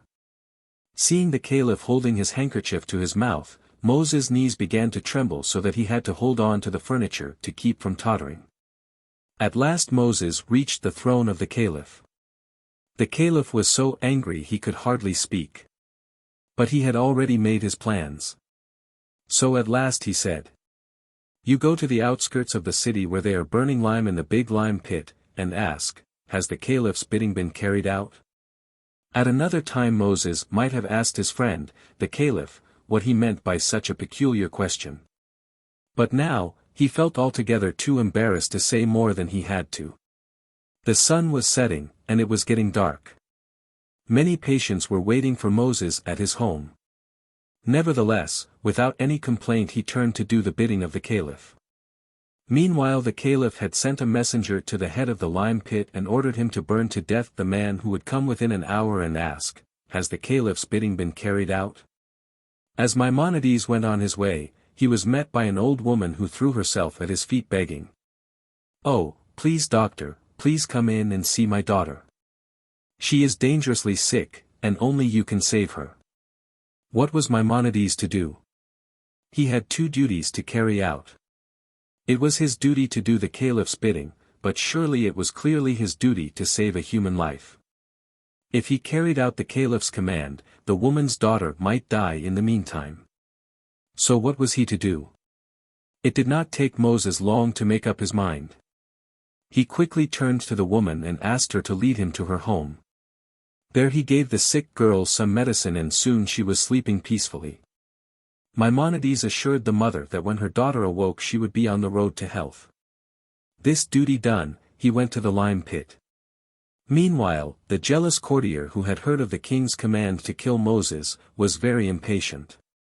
He could not stay home, and await the good news of Maimonides' death.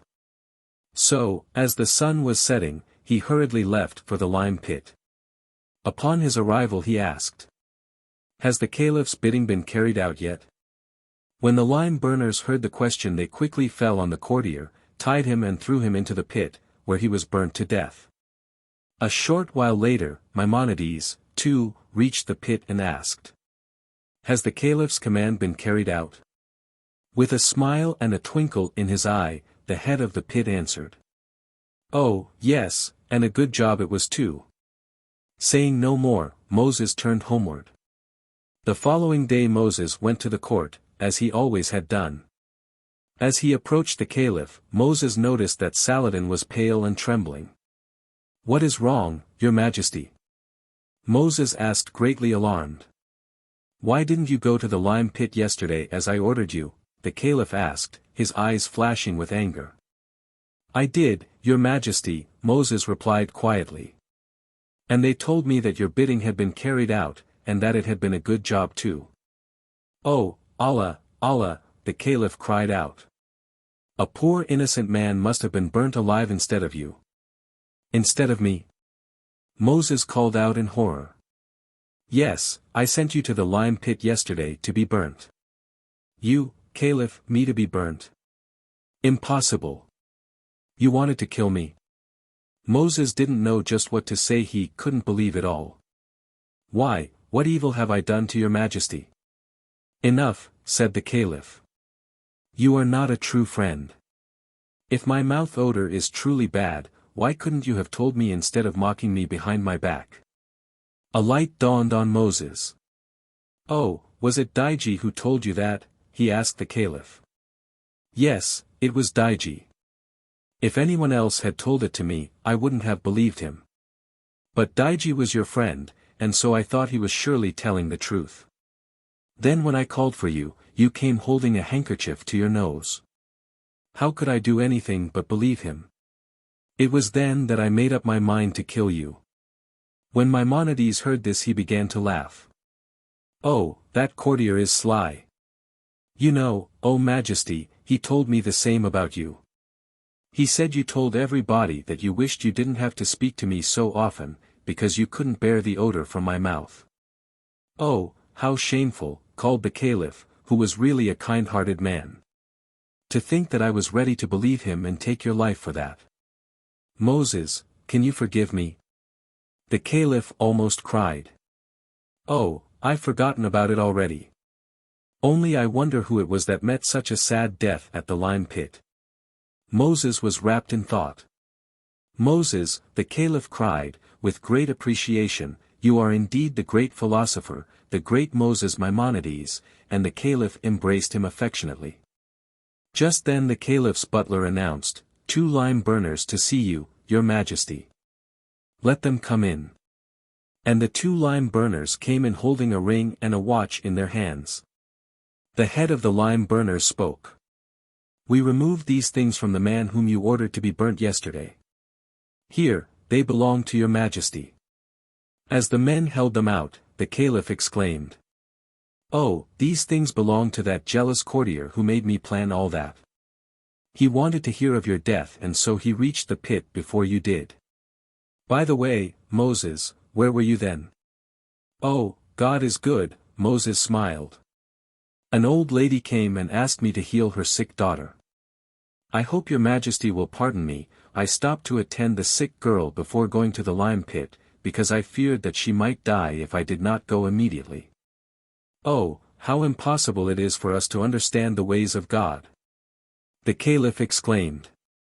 Again they embraced each other, and Moses and the Caliph remained friends for the rest of their lives. 31. The Rabbi Wins. In the name of the Lord of hosts, I come in the name of the Lord of hosts. This was the cry of Pablo Cristiani as he went through Spain, from city to city. Pablo was a Jew who had become a Christian. And now he wanted all the Jews to do the same. But try as he would, he could not succeed. One day Pablo thought of a new scheme. He requested the king to have one of the most famous rabbis in Spain debate with him. That is, Pablo wanted to argue with the rabbi as to which was the better religion, Judaism or Christianity. The king was glad to grant Pablo's wish, for he too wanted to see the Jews turn Christian. Pablo thought, it will be very easy for me to show that Christianity is the better religion. The rabbi will be afraid to argue honestly before the king. He will have to agree to whatever I say. Then, once I shall have shown the people that even their own great rabbi agrees that Christianity is the better religion, my work will be done, the Jews will all consent to become Christians. Now the greatest rabbi in Spain at that time was Moses ben Nachman, or Nachmanides, as he was called. When the king asked him to appear in Barcelona for the debate, Nachmanides was worried. Just what was he to do? Just what ought he to say? Anyway, Nachmanides thought to himself, no matter what I do and no matter what I say, the Jews will suffer. It's best that I speak the truth, nothing but the truth. So with great fear and yet also with great hope, Nachmanides arrived in Barcelona. When he came into the palace he found it crowded with many Jews and Christians who had gathered to hear the great debate. The Jews of Spain, however, were not the only ones interested in this debate. The Jews all over the world were worried. What would happen to them now, they wondered. Wasn't this another trick of the king's? Would this not give him another excuse to be cruel to the Jews? Still they put great trust in Nachmanides, their rabbi. When all were seated and waiting impatiently, Nachmanides arose, and addressed the people as follows. Before beginning the debate, I ask for one thing.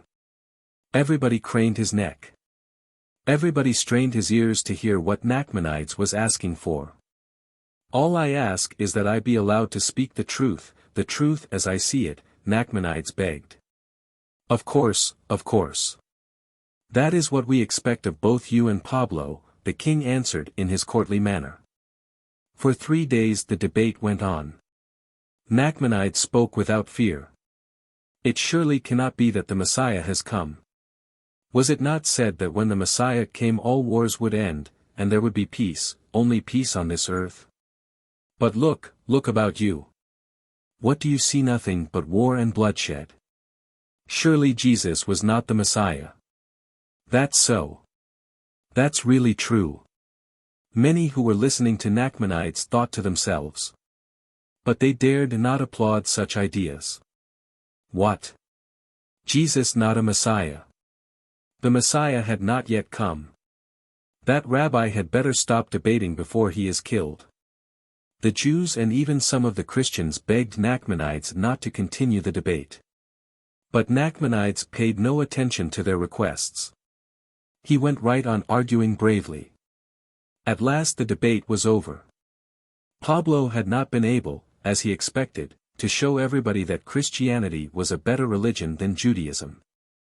Nachmanides had not been afraid to speak the truth, as Pablo had hoped. There was no doubt that the great rabbi had won the debate. Nachmanides wrote down the whole story of the debate. He sent it all over the country, so the Jews and the Christians could read all that had been said. Now when Pablo and the priests saw the report, they selected certain sentences and sent them to the king. Why do you suppose they did this?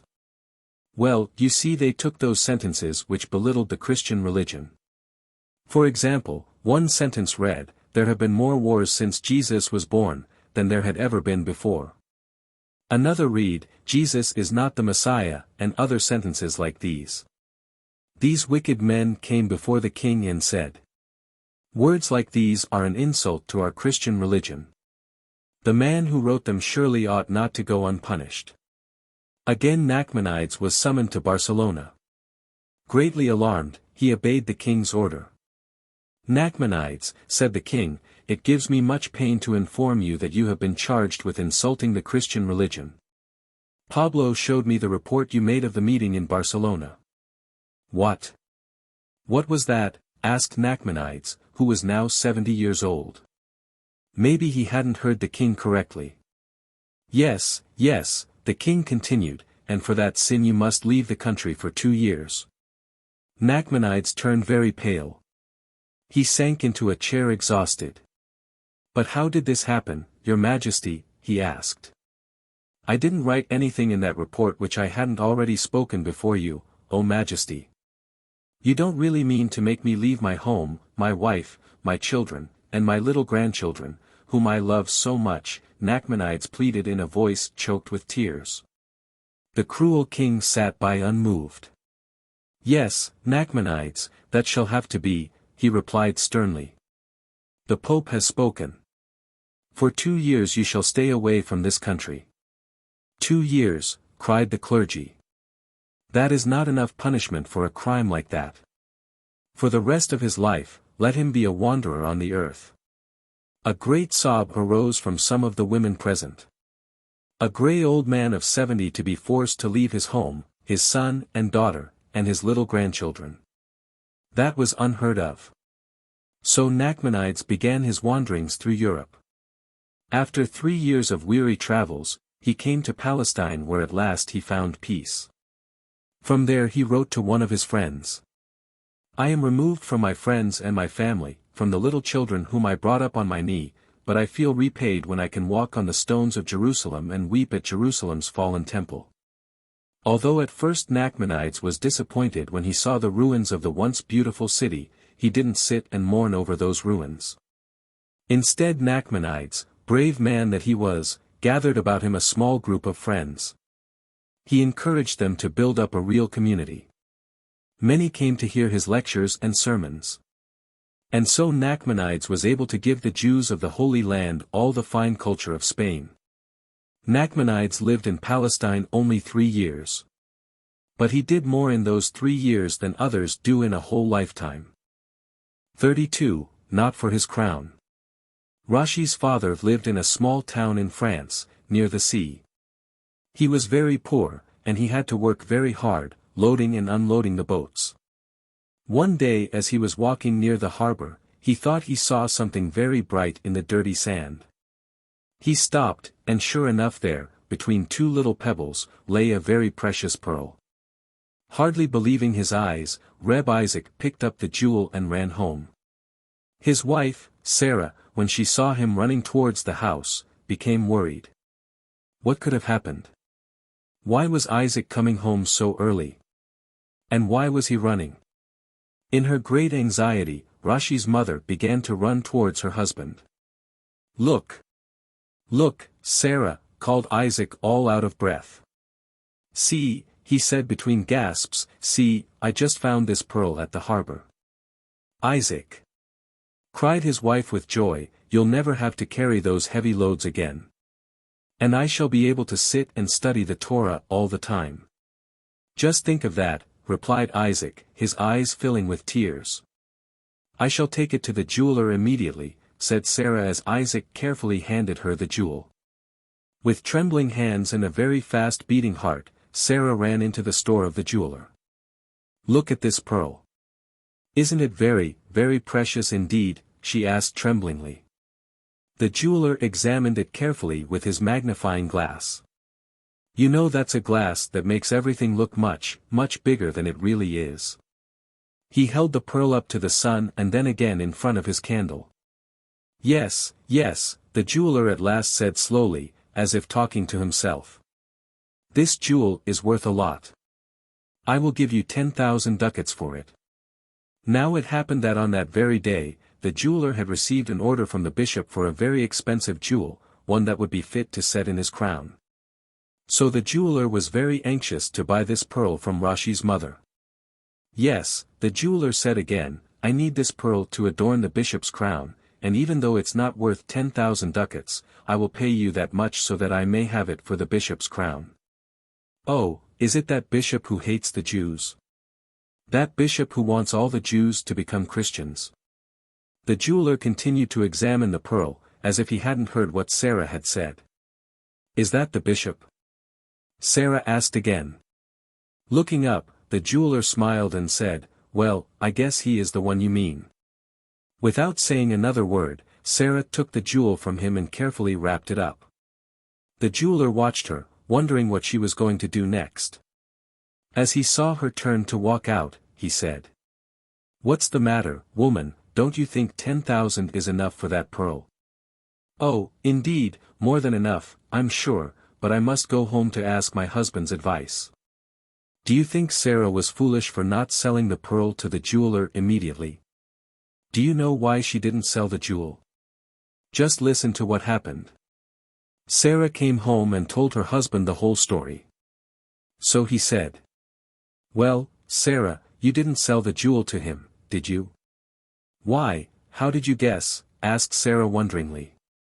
Because I know you wouldn't want to have your jewel adorn the crown of a wicked man. That's it exactly. I was hoping you wouldn't be angry with me, Sarah answered smilingly. No, no, far from it, and with those words Isaac took the jewel from his wife's hands and threw it into the sea. I would rather the sea had it, than that it should adorn that man's crown, he said. Now if this was the kind of people Rashi's parents were, what would you expect of their son? And what might have happened, had Isaac and Sarah kept the jewel? Think of that. 33. How Rashi was saved.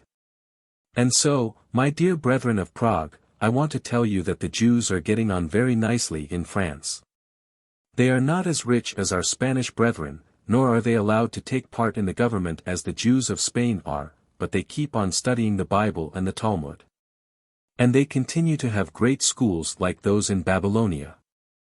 Thank you, my friends, thank you for giving me such a big gift. Because of that I shall not have to work for the rest of my life. But I don't think that it is right. I believe a rabbi should earn a living by the work of his hands, and no rabbi should receive money for serving his people. I want to thank you again for the fine way in which you have welcomed me to your city." With these words Rabbi Rashi ended his talk. "Oh, what we have done does not begin to show you how much we appreciate the fine things you have written for us, and for our children after us. You have made the Bible so clear that our children will now be able to read it," answered the spokesman of the congregation. Rashi was about to say something, when suddenly officers rushed into the synagogue and taking hold of him, said, "By the order of the Duke, you are arrested." A few of the elders of the synagogue became very angry and excited, and rushed up to the platform. "Arrested," they cried. "What for? This man is a spy. He came to find out which parts of the land can be easily attacked." Rashi turned to the elders of the synagogue and said, "Don't grieve, my dear friends. Nothing can happen to me, because I'm not guilty. Wait for the trial and trust in God." So Rashi was imprisoned for 4 days. At last the day of the trial came. Rashi was brought before the Duke. "Are you the great Jewish scholar, the one whom the Jews have so honored?" the Duke asked angrily. "Yes, they gave me a very fine welcome," said Rashi modestly. "Then you are the spy. And you shall surely be hanged." During this time, the bishop, who was the chief judge, sat by looking very closely at Rashi. It seemed to him he had seen this man somewhere before, but he couldn't remember just where it had been. Little by little, however, it came back to him. This man was a rabbi, a great scholar. Oh, yes, yes, to be sure. Suddenly he turned to Rashi and asked, "Were you ever in Palestine?" "Yes, I travel from country to country, trying to learn everywhere," answered Rashi. At the same time, Rashi also recognized the bishop. The bishop then turned to the Duke and said, "Let no harm be done to this man. Neither shall he be put into prison, for I know that not only is he a great and learned rabbi, but he is also a very fine man. Let me tell you how I know this. Some time ago when I was in Palestine, there was a learned Jew at the inn where I had stopped. When I heard that, I asked to be introduced to the learned rabbi. We sat together, and talked about religion. Rashi told me about his work, and his teachings. He told me that he was trying to continue the worthy work that had been done in Palestine and in Babylonia by the many great rabbis who came before him. That same night I suddenly became very sick. And this rabbi, this Jewish man, sat up with me all that night and the whole day after that and the whole night after that, and prepared medicines for me, which he knew would help to cure me. But for this man I might have been dead now. When I was better and he was leaving the inn, I begged him to accept some money or at least some little gift for all his kind services. But with many thanks he refused and said, 'You are not a Jew. You are not of my religion. But you were sick and I did the best I could for you. Now, all I ask is that if ever you meet a Jew who is in trouble you do all you can for him.' And Rashi shook hands with me and left. And do you know, O Duke, this man standing before us now is no spy. He is the great rabbi who saved my life. Now then, can I do anything less for him than beg that you grant him his freedom?"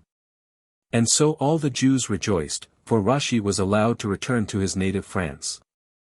34. The fourth horse. Godfrey of Bouillon has ordered you to come before him, the soldiers of Godfrey commanded. But Rashi refused to go. So the soldiers returned and reported this to Godfrey. Godfrey was greatly upset by this, but nevertheless he thought, "I guess that little rabbi is afraid of me. I will go down myself and make him feel sure that I mean no harm." When Godfrey came to Rashi's school, he went right into the school, for all the doors were open. He walked in expecting, of course, to find someone there. But to his great surprise, though every door was open, he saw no one. Can you guess what had happened? As soon as Godfrey came in, Rashi, through his magic power, had made himself invisible. Godfrey walked first into one room, then into another room until he had gone through the whole school building. He couldn't believe that Rashi would be so foolish as to leave all the doors open and go away. At last, after he had looked all over, he called out. "Rashi, are you anywhere in the building? Rashi, Rashi. This is Godfrey of Bullion calling you. Do you hear me?" To his great astonishment, Godfrey heard a voice answer. "Here I am. What does my master want?" Godfrey turned and looked all over the room. He rubbed his eyes again and again to make sure that he was seeing straight. He became frightened, for he surely did not see anybody in the room. "What's this?" he called out angrily. "Is some devil making fun of me?" And again Godfrey called. "Rashi, where are you? Do you know that this is Godfrey of Bullion calling you? Then what is this joke you are trying to play on me?"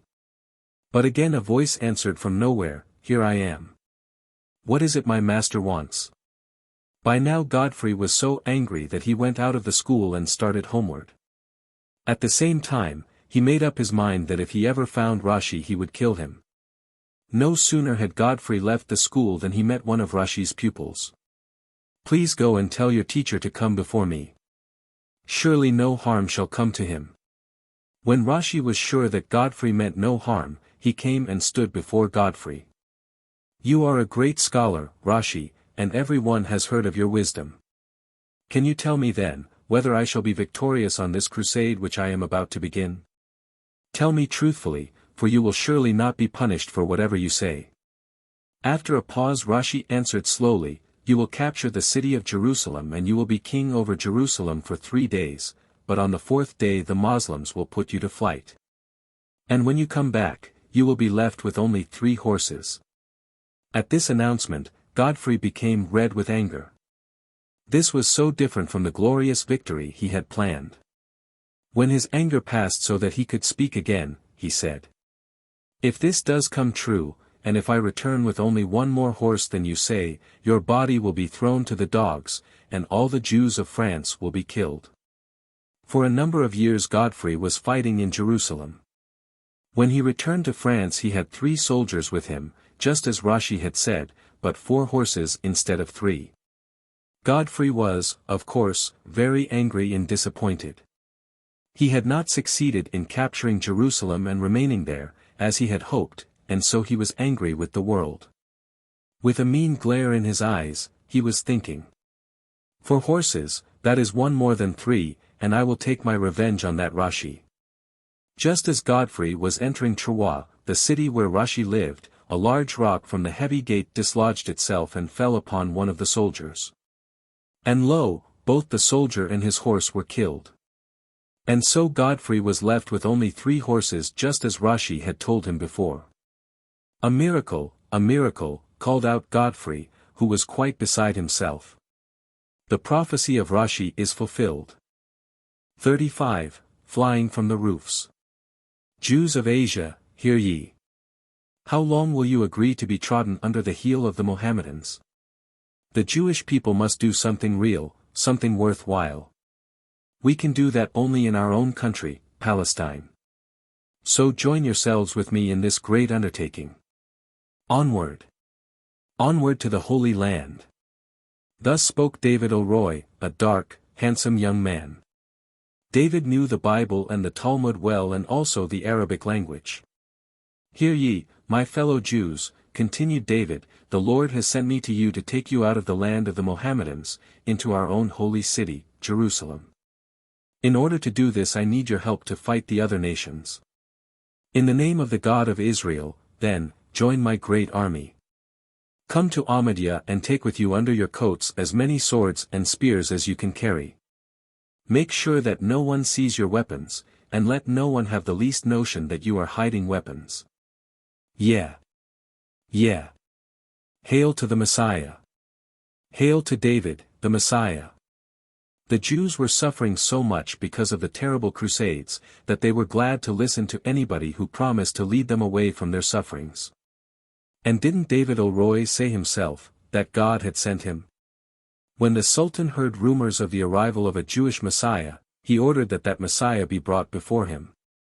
And when David, the supposed Messiah, did appear before the Sultan, he was ordered to be put into prison. Just as the Sultan was thinking of a severe enough punishment for David and his followers, David suddenly, to the great astonishment of all, appeared before the Sultan and said, "By magic arts, I come and go. By magic arts, I swim. By magic arts, I roam on high. And all of you defy. Seize him. Seize him," ordered the Sultan. And the guards laid hold on Leroy, but, again, to their great bewilderment they clasped thin air. David suddenly made himself invisible, and in that way crossed a big river. In one day David was back again in Ahmadiyya. It would have taken an ordinary man at least 10 days to get there. By this time the fame of David Leroy had spread into many countries. In one of these countries there lived 2 wicked men. These men saw a way of getting rich through David Leroy, and this is what they did. They wrote letters to the Jews of Baghdad. And they made believe that the letters had been written by David Leroy. In these letters they told the Jews that they should all prepare for Monday night. On that Monday night they were going to be delivered. And how? By flying away to Jerusalem. Dress yourselves in green robes. Go up to the roof and wait. Wait for the hour at which you will begin to fly. And the letter was signed, David Leroy. The Jews had such a firm belief in David, their Messiah, that they thought anything could happen if only he promised it. So these Jews, thinking they would fly to Jerusalem, handed over all their belongings to these wicked men. At last the promised Monday night came. Crowds of Jews gathered on the roofs. Everybody was excited. The children shouted with joy, while the elders wept with happiness. Everybody was on edge. Think of it. They would fly in, not in an airplane. But just like birds they would let themselves go and fly to Jerusalem. Hour after hour passed. Each one looked at his neighbor to make sure that all would begin to fly at the same time, or maybe to see who would go off first. With great hope which later turned into anxiety they waited. 1 and 2 hours passed. No one had begun to fly, not yet. 3 and 4 hours passed. Even the staunchest believers were getting impatient. The sun was already beginning to rise. Their confidence began to weaken. Some began to wonder a little. How did they know that David had written the letters? How could they be sure? Some of the people were quite chilled by the morning air. And some children had fallen asleep in spite of their great interest. Daybreak at last. Now it became clear to them. Where were those 2 men who had read the letter to them? What had they done with all the things that had been given them? Where had those men gone? It did not take them long to discover that it was all a fraud. They began to rush down from the roofs just as hurriedly as they had come up. Like crazy people they rushed down and into their houses. But, alas! Those 2 wicked men had already done their work. Every house had been cleared of all of its belongings. And the 2 men were far, far away, out of anybody's reach. But you see, the Jews' hope for a Messiah, a Redeemer, someone who would save them from all their sufferings was so great that they had believed anything possible. They had never thought that those 2 men were just 2 wicked people. Ever after the people of Baghdad called that the year of flying and counted their calendar from that time. And though David Leroy knew nothing about the letter the 2 wicked men had written, he was one of the many false messiahs. 36. The Messiah is coming. The Jews were being driven from country to country. In no land were they welcome. In no land could they feel safe. Because of this, many Jews began to hope and yearn for a Redeemer to take them out of their trouble. Many longed for this Redeemer so much that they began to think that they themselves were sent down to redeem Israel. Others, seeing how anxious the Jews were for a Savior, thought it a good chance for them to act as such. Just what Abraham Abulafia believed we cannot tell, but this is what he did. Abulafia went about preaching thus. All of you who want to be saved, all you who wish to be happy, shut yourselves up in a quiet room. Shut yourselves away from the world. Clothe yourselves in white garments. Wrap yourselves in a talith and tefillin, and in that way prepare yourselves for the Lord. Besides, if you would indeed have the Lord come to you, then pronounce the name of God every few minutes, Jehovah, Jehovah, and keep changing your voice as you do so. And as you do all these things, sway back and forth. Then your head will become dizzy, and your heart filled with a glow. Suddenly, sleep will come over you, and you will feel as if the soul were going out of your body. In this way will the Lord come to you. Abulafia traveled from country to country preaching his strange idea to all whom he met. Little by little he began to believe that he himself was the Messiah. And many people believed him also. He wrote books explaining just when and how the Messiah would arrive. He also set the date when the Messiah would come.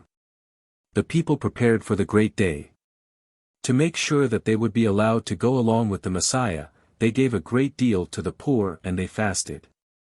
On the day set, the people dressed themselves in long white garments, as on the Day of Atonement, ran to the synagogue and waited there for the long, loud note of the shofar, the trumpet blast by which the Messiah would be announced. They waited and waited, but no blast was heard. Suddenly they looked about. What do you think they saw? Some fainted at the sight that met their eyes. On their garments were little, tiny crosses. What could this mean? How did these crosses get there?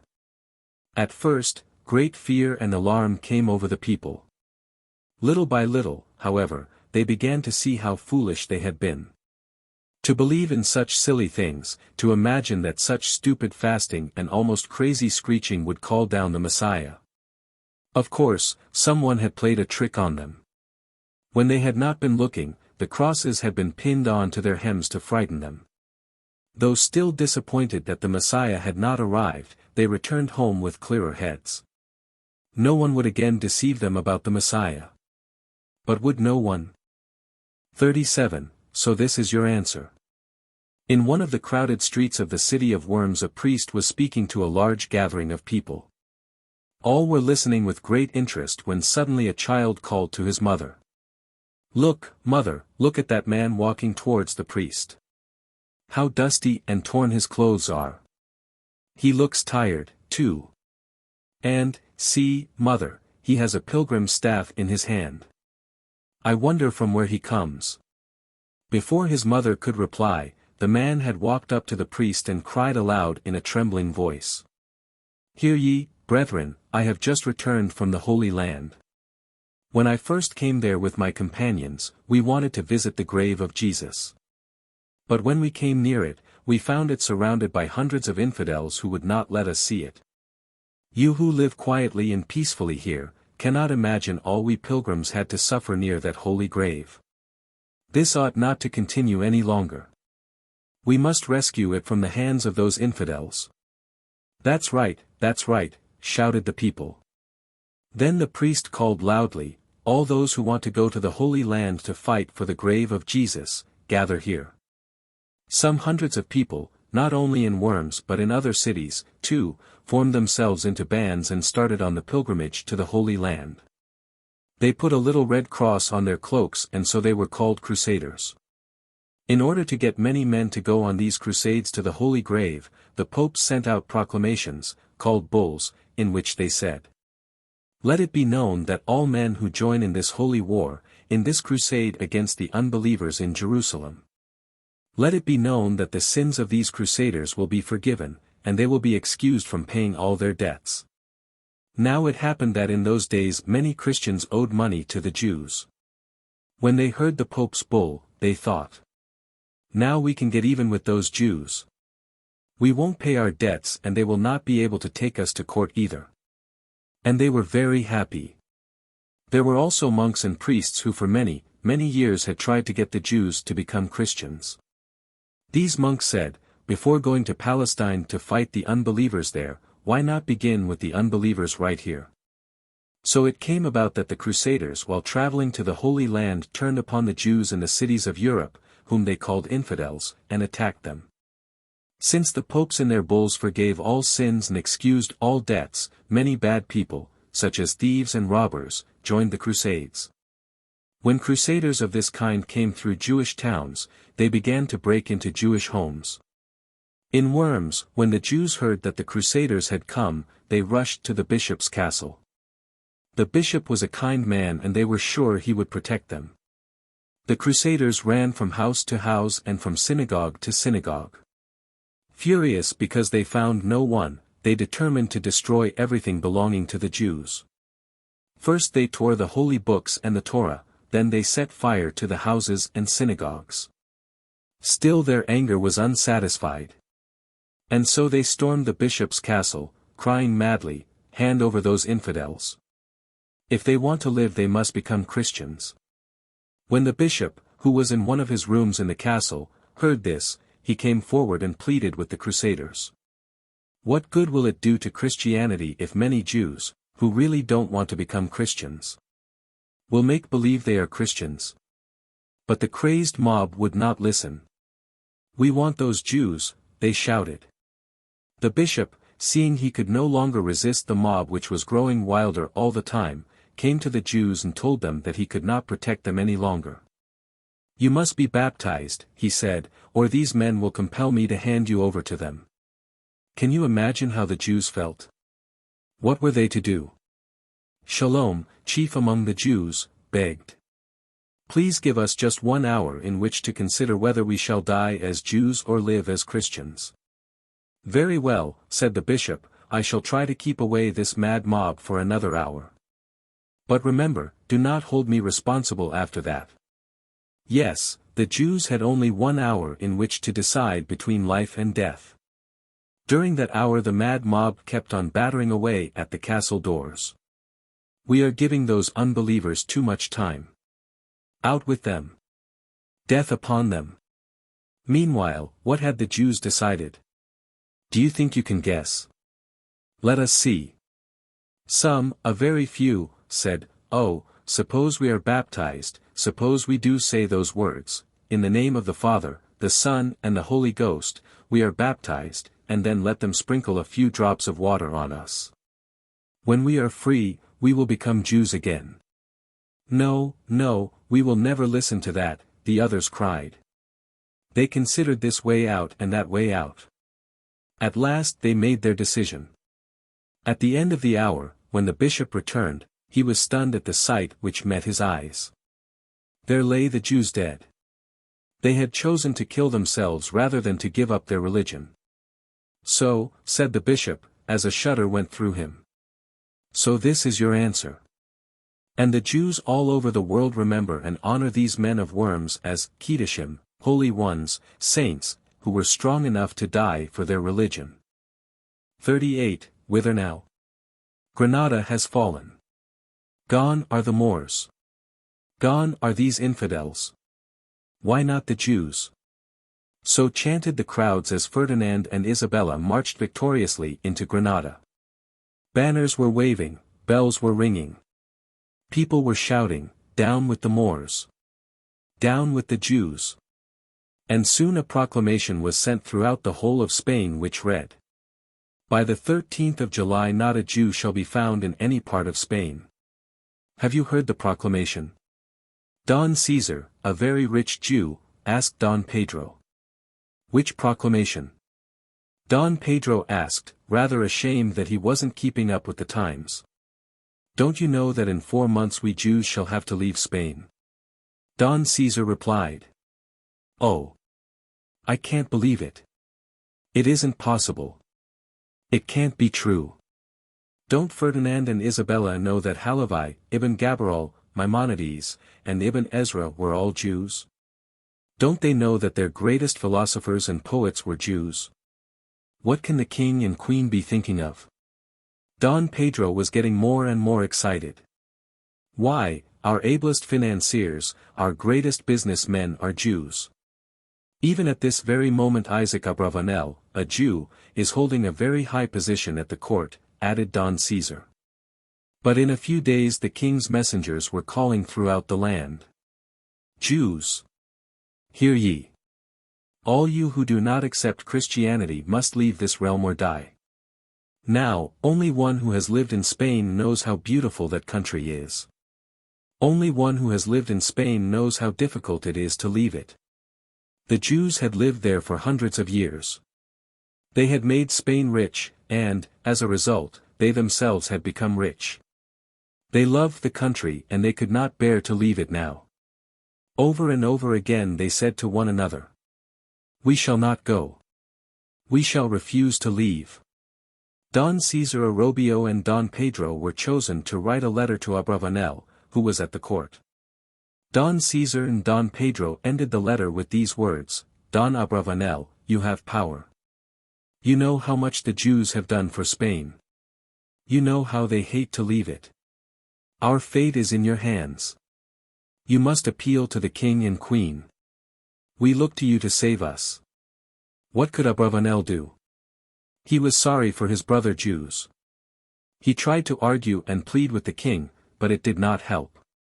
At last Abravanel took money, hundreds, thousands, even millions of ducats, and heaped up great piles of gold before the king.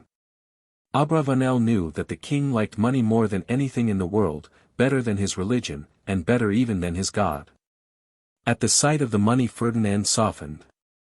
He began to smile and asked, "Perhaps, but how much will you pay?"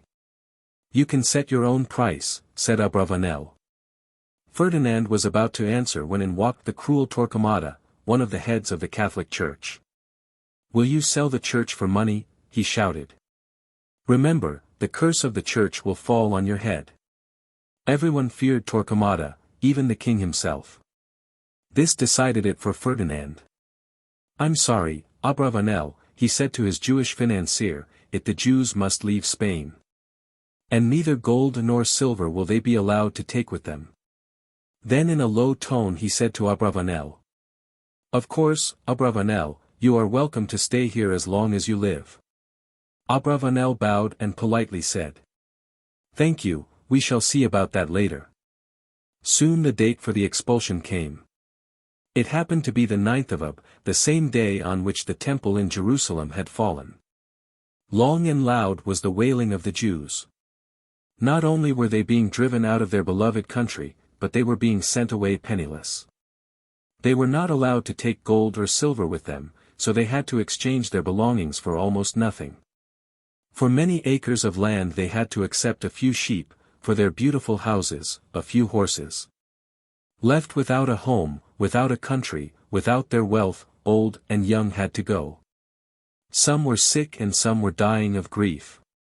But Torquemada did not want Spain to be filled with unbelievers.